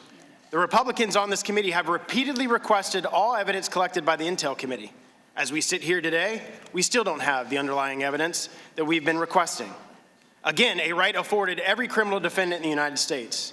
So instead, we sit here getting lectures from law professors about their opinions, not facts. I guess the Democrats needed a constitutional law refresher course. The Republicans don't. Mr. Chairman, you have acknowledged, and I quote, the House's, quote, power of impeachment demands a rigorous level of due process. Due process means the right to confront witnesses against you, to call your own witnesses, and to have the assistance of counsel. Those are your words, Mr. Chairman, not mine. What are you afraid of? Let the minority call witnesses. Let the president call witnesses. Clinton alone called 14 witnesses to testify. Let the president's counsel cross-examine the whistleblower. Let the president's counsel cross-examine the Intel staff who colluded with the whistleblower. In your own words, those are the rights that should be afforded to the president. Rights every criminal defendant is afforded. Even terrorists in Iraq were afforded more due process than you and the Democratic majority have afforded the president. I know, because I served in Iraq, and I prosecuted terrorists in Iraq, and we provided terrorists in Iraq more rights and due process in the Central Criminal Court of Iraq than you and Chairman Schiff have afforded the President of the United States. No collusion, no obstruction, no quid pro quo, no evidence of bribery except opinion, no evidence of treason, no evidence of high crime or misdemeanors. We have a bunch of opinions from partisan Democrats who have stated from day one that they want to impeach the president, and not on this theory, but on multiple other different theories. The American people are smarter than your ABCs of impeachment that you've had on the screen that were laid out today. And it's extremely demonstrative of your lack of evidence, giving you called law professors to give their opinions and not fact witnesses to give their testimony today to be cross-examined and the rights afforded to the President of the United States. Mr. Chairman, when can we anticipate that you will choose a date for the minority day of hearings? Mr. Chairman, I'm asking you a question. When can we anticipate that you will choose a date for the minority day of hearings? The gentleman is recognized for the purpose of questioning the witnesses, not for colloquy with colleagues. Well, then I'll do that after my time. I yield the remainder of my time to Mr. Ratcliffe. I thank my colleague from Florida for yielding. Professor Turley, since we last talked, based on questioning from my colleagues across the aisle, it does in fact appear that the Democrats do intend to pursue articles of impeachment for obstruction of justice based on the Mueller report. I asked you a question about that. You didn't really get a chance to give a complete answer. In your statement today, you make this statement. I believe an obstruction claim based on the Mueller report would be at odds with the record and the controlling law. The use of an obstruction theory from the Mueller report would be unsupportable in the House and unsustainable in the Senate. Do you remember writing that? Yes, I do. Why did you write that? because I think it's true. The fact is that this was reviewed by Maine Justice. The special counsel did not reach a conclusion on obstruction. He should have. I think that his justification, quite frankly, was a bit absurd on not reaching a conclusion, but the Attorney General and Deputy Attorney General did, and they came to the right conclusion. I don't think this is a real case for obstruction, but then this body would be impeaching the president on the basis of the inverse conclusion. I don't believe it would be appropriate. Gentleman's time has expired. Ms. Dean. Thank you, Mr. Chairman. Words matter. In my earlier life, professors, I was a professor of writing. I taught my students to be careful and clear about what they put to paper. That is a lesson that the framers of our Constitution understood far better than anyone. They were laying the foundation for a new form of government, one that enshrines democratic principles and protects against those who would seek to undermine them.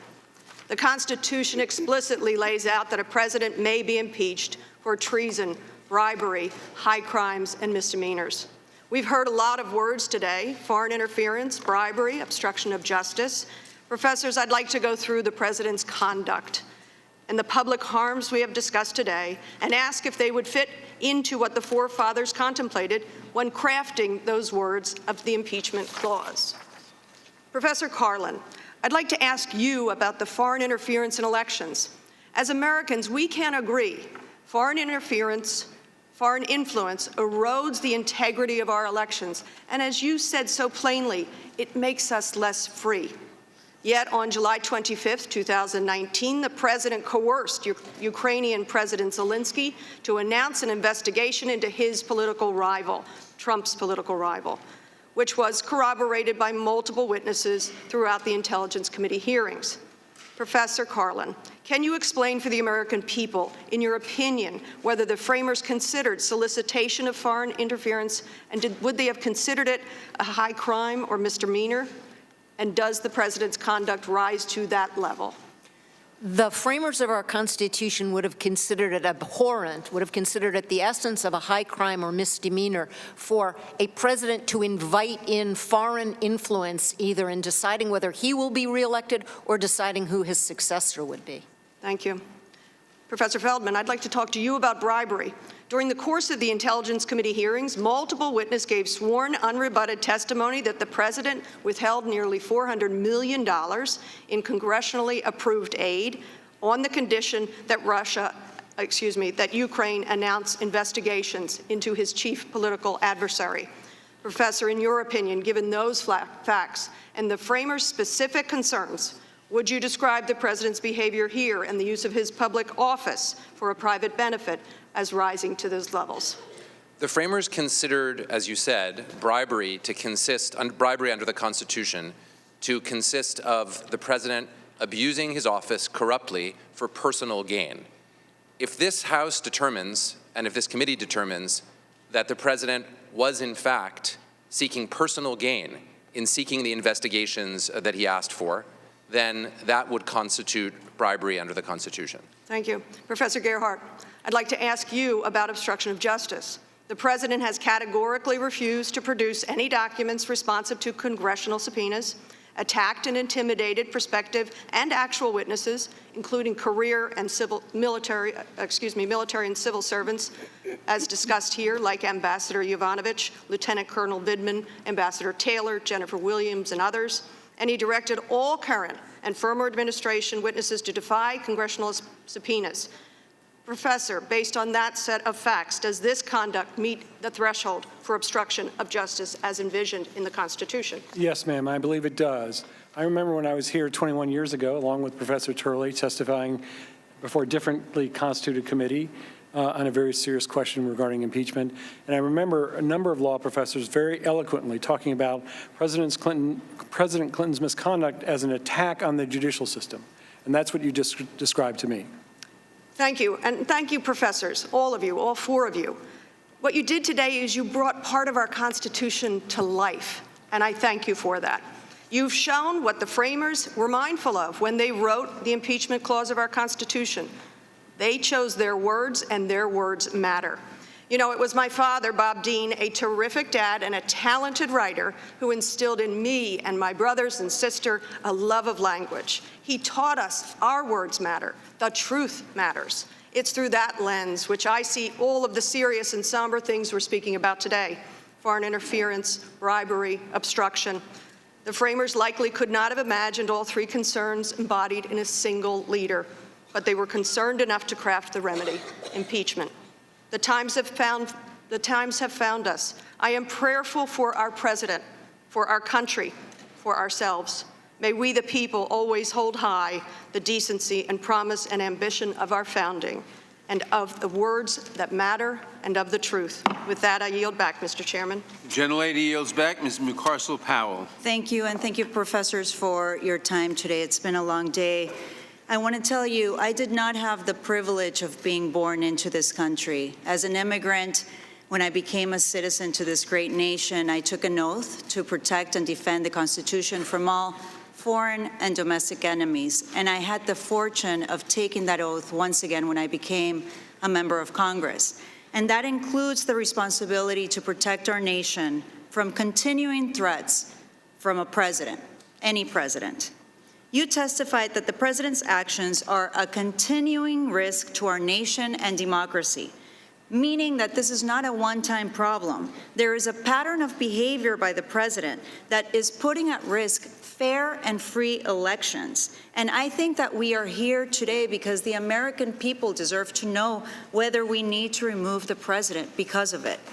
During the Nixon impeachment, the Judiciary Committee said, quote, "The purpose of impeachment is not personal punishment. Its function is primarily to maintain constitutional government." Professor Carlin, to me that means that impeachment should be used when we must protect our American democracy. It is reserved for offenses that present a continuing risk to our democracy. Is that correct? Yes, it is. Thank you. And I want to show you an example of what the president said just 1 week after the transcript of the July 25th call was released, when a reporter asked the president what he wanted from President Szalinski, and he responded with this. Well, I would think that if they were honest about it, they'd start a major investigation into the Bidens. It's a very simple answer. They should investigate the Bidens, because how does a company that's newly formed, and all these companies, if you look at, and by the way, likewise, China should start an investigation into the Bidens, because what happened in China is just about as bad as what happened with Ukraine. So we've heard today conflicting dialogue from both sides, and I just want to ask Mr. Feldman, is this clear evidence from a president asking for a foreign government to interfere in our elections? Congresswoman, I'm here for the Constitution. We're here for the Constitution. And when the President of the United States asks for assistance from a foreign power to distort our elections for his personal advantage, that constitutes an abuse of office, and it counts as a high crime and misdemeanor, and that's what the Constitution is here to protect us against. Thank you. And Professor Carlin, are the president's actions a continuing risk that the framers intended impeachment to be used for? Yes, this takes us back to the quotation from William Davey that we've all used several times in our testimony, which is a president without impeachment, a president will do anything to get reelected. Thank you. And I want to show you one more example from the president's chief of staff when asked about the president's demands of the Ukrainian president. But to be clear, what you just described is a quid pro quo. It is funding will not flow unless the investigation into the Democratic server happens as well. We do that all the time with foreign policy. Well, McKinney said yesterday that he was really upset with the political influence in foreign policy. That was one of the reasons he was so upset about this. And I have news for everybody. Get over it. There's going to be political influence in foreign policy. Professor Carlin. I think that Mr. Mulvaney is conflating or confusing two different notions of politics. Yes, there is political influence on our foreign affairs, Because President Trump won the election in 2016, we've exited climate accords. We've taken a different position on NATO than we would have taken had his opponent won. But that's different than saying that partisan politics in the sense of electoral manipulation is something that we need to get over or get used to.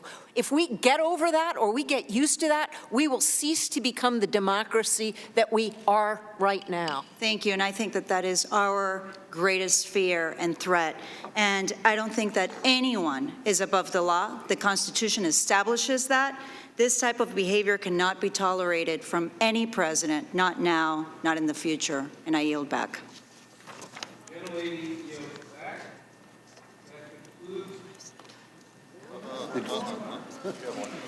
Who did I miss? I'm sorry, Ms. Escobar. I had her checked off for something. Ms. Escobar is recognized. Thank you, Chairman. Professors, thank you so much for your testimony and time today. Many facts, including the President's own words in that famous phone call, have been laid out before our very eyes and ears for months, despite the President's repeated efforts at a cover-up.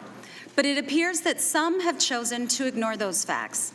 What we've seen today from those who choose to turn a blind eye is not a defense of the President's actions because, frankly, those offenses are indefensible. Instead, we've seen them attack the process and attempt to impugn your integrity. For that, I'm sorry. Now to my questions. Some have opined that instead of considering impeachment, we should just let this pass and allow the people to decide what to do next or what to do about the President's behavior in the next election. The framers of our Constitution specifically considered whether to just use elections and not have impeachment and rejected that notion. One statement from the framers really stuck with me, and it's up on the screen. George Mason asked, "Shall the man who has practiced corruption, and by that means procured his appointment in the first instance, be suffered to escape punishment by repeating his guilt?" Professor Feldman, I have two questions for you. Briefly, can you please explain why the framers decided that a corrupt executive could not be solved through elections? And can you tell us why impeachment is the appropriate option at this point, considering all the evidence Americans have seen and heard, rather than just letting this be decided in the next election? The framers understood human motivation extremely well, and they knew that a president would have a great motive to corrupt the electoral process to get reelected. And that's exactly why they thought that it wasn't good enough to wait for the next election, because the president could cheat and could make the next election illegitimate. That's why they required impeachment. And if they couldn't impeach a corrupt president, James Madison said, that could be fatal to the republic. The reason that it's necessary to take action now is that we have a president who has, in fact, sought to corrupt the electoral process for personal advantage. Under those circumstances, the framers' remedy of impeachment is the only option available. Thank you. I want to play two clips, the first of President Nixon and the second of President Trump. Well, when the president does it, that means that it is not illegal. Then I have an Article 2 where I have the right to do whatever I want as president. Two presidents openly stating that they are above the law. Professor Carlin, what happens to our republic, to our country, if we do nothing in the face of a president who sees himself above the law, who will abuse his power, who will ask foreign governments to meddle in our elections, and who will attack any witness who stands up to tell the truth? What happens if we don't follow our constitutional obligation of impeachment to remove that president from office? We will cease to be a republic. Thank you.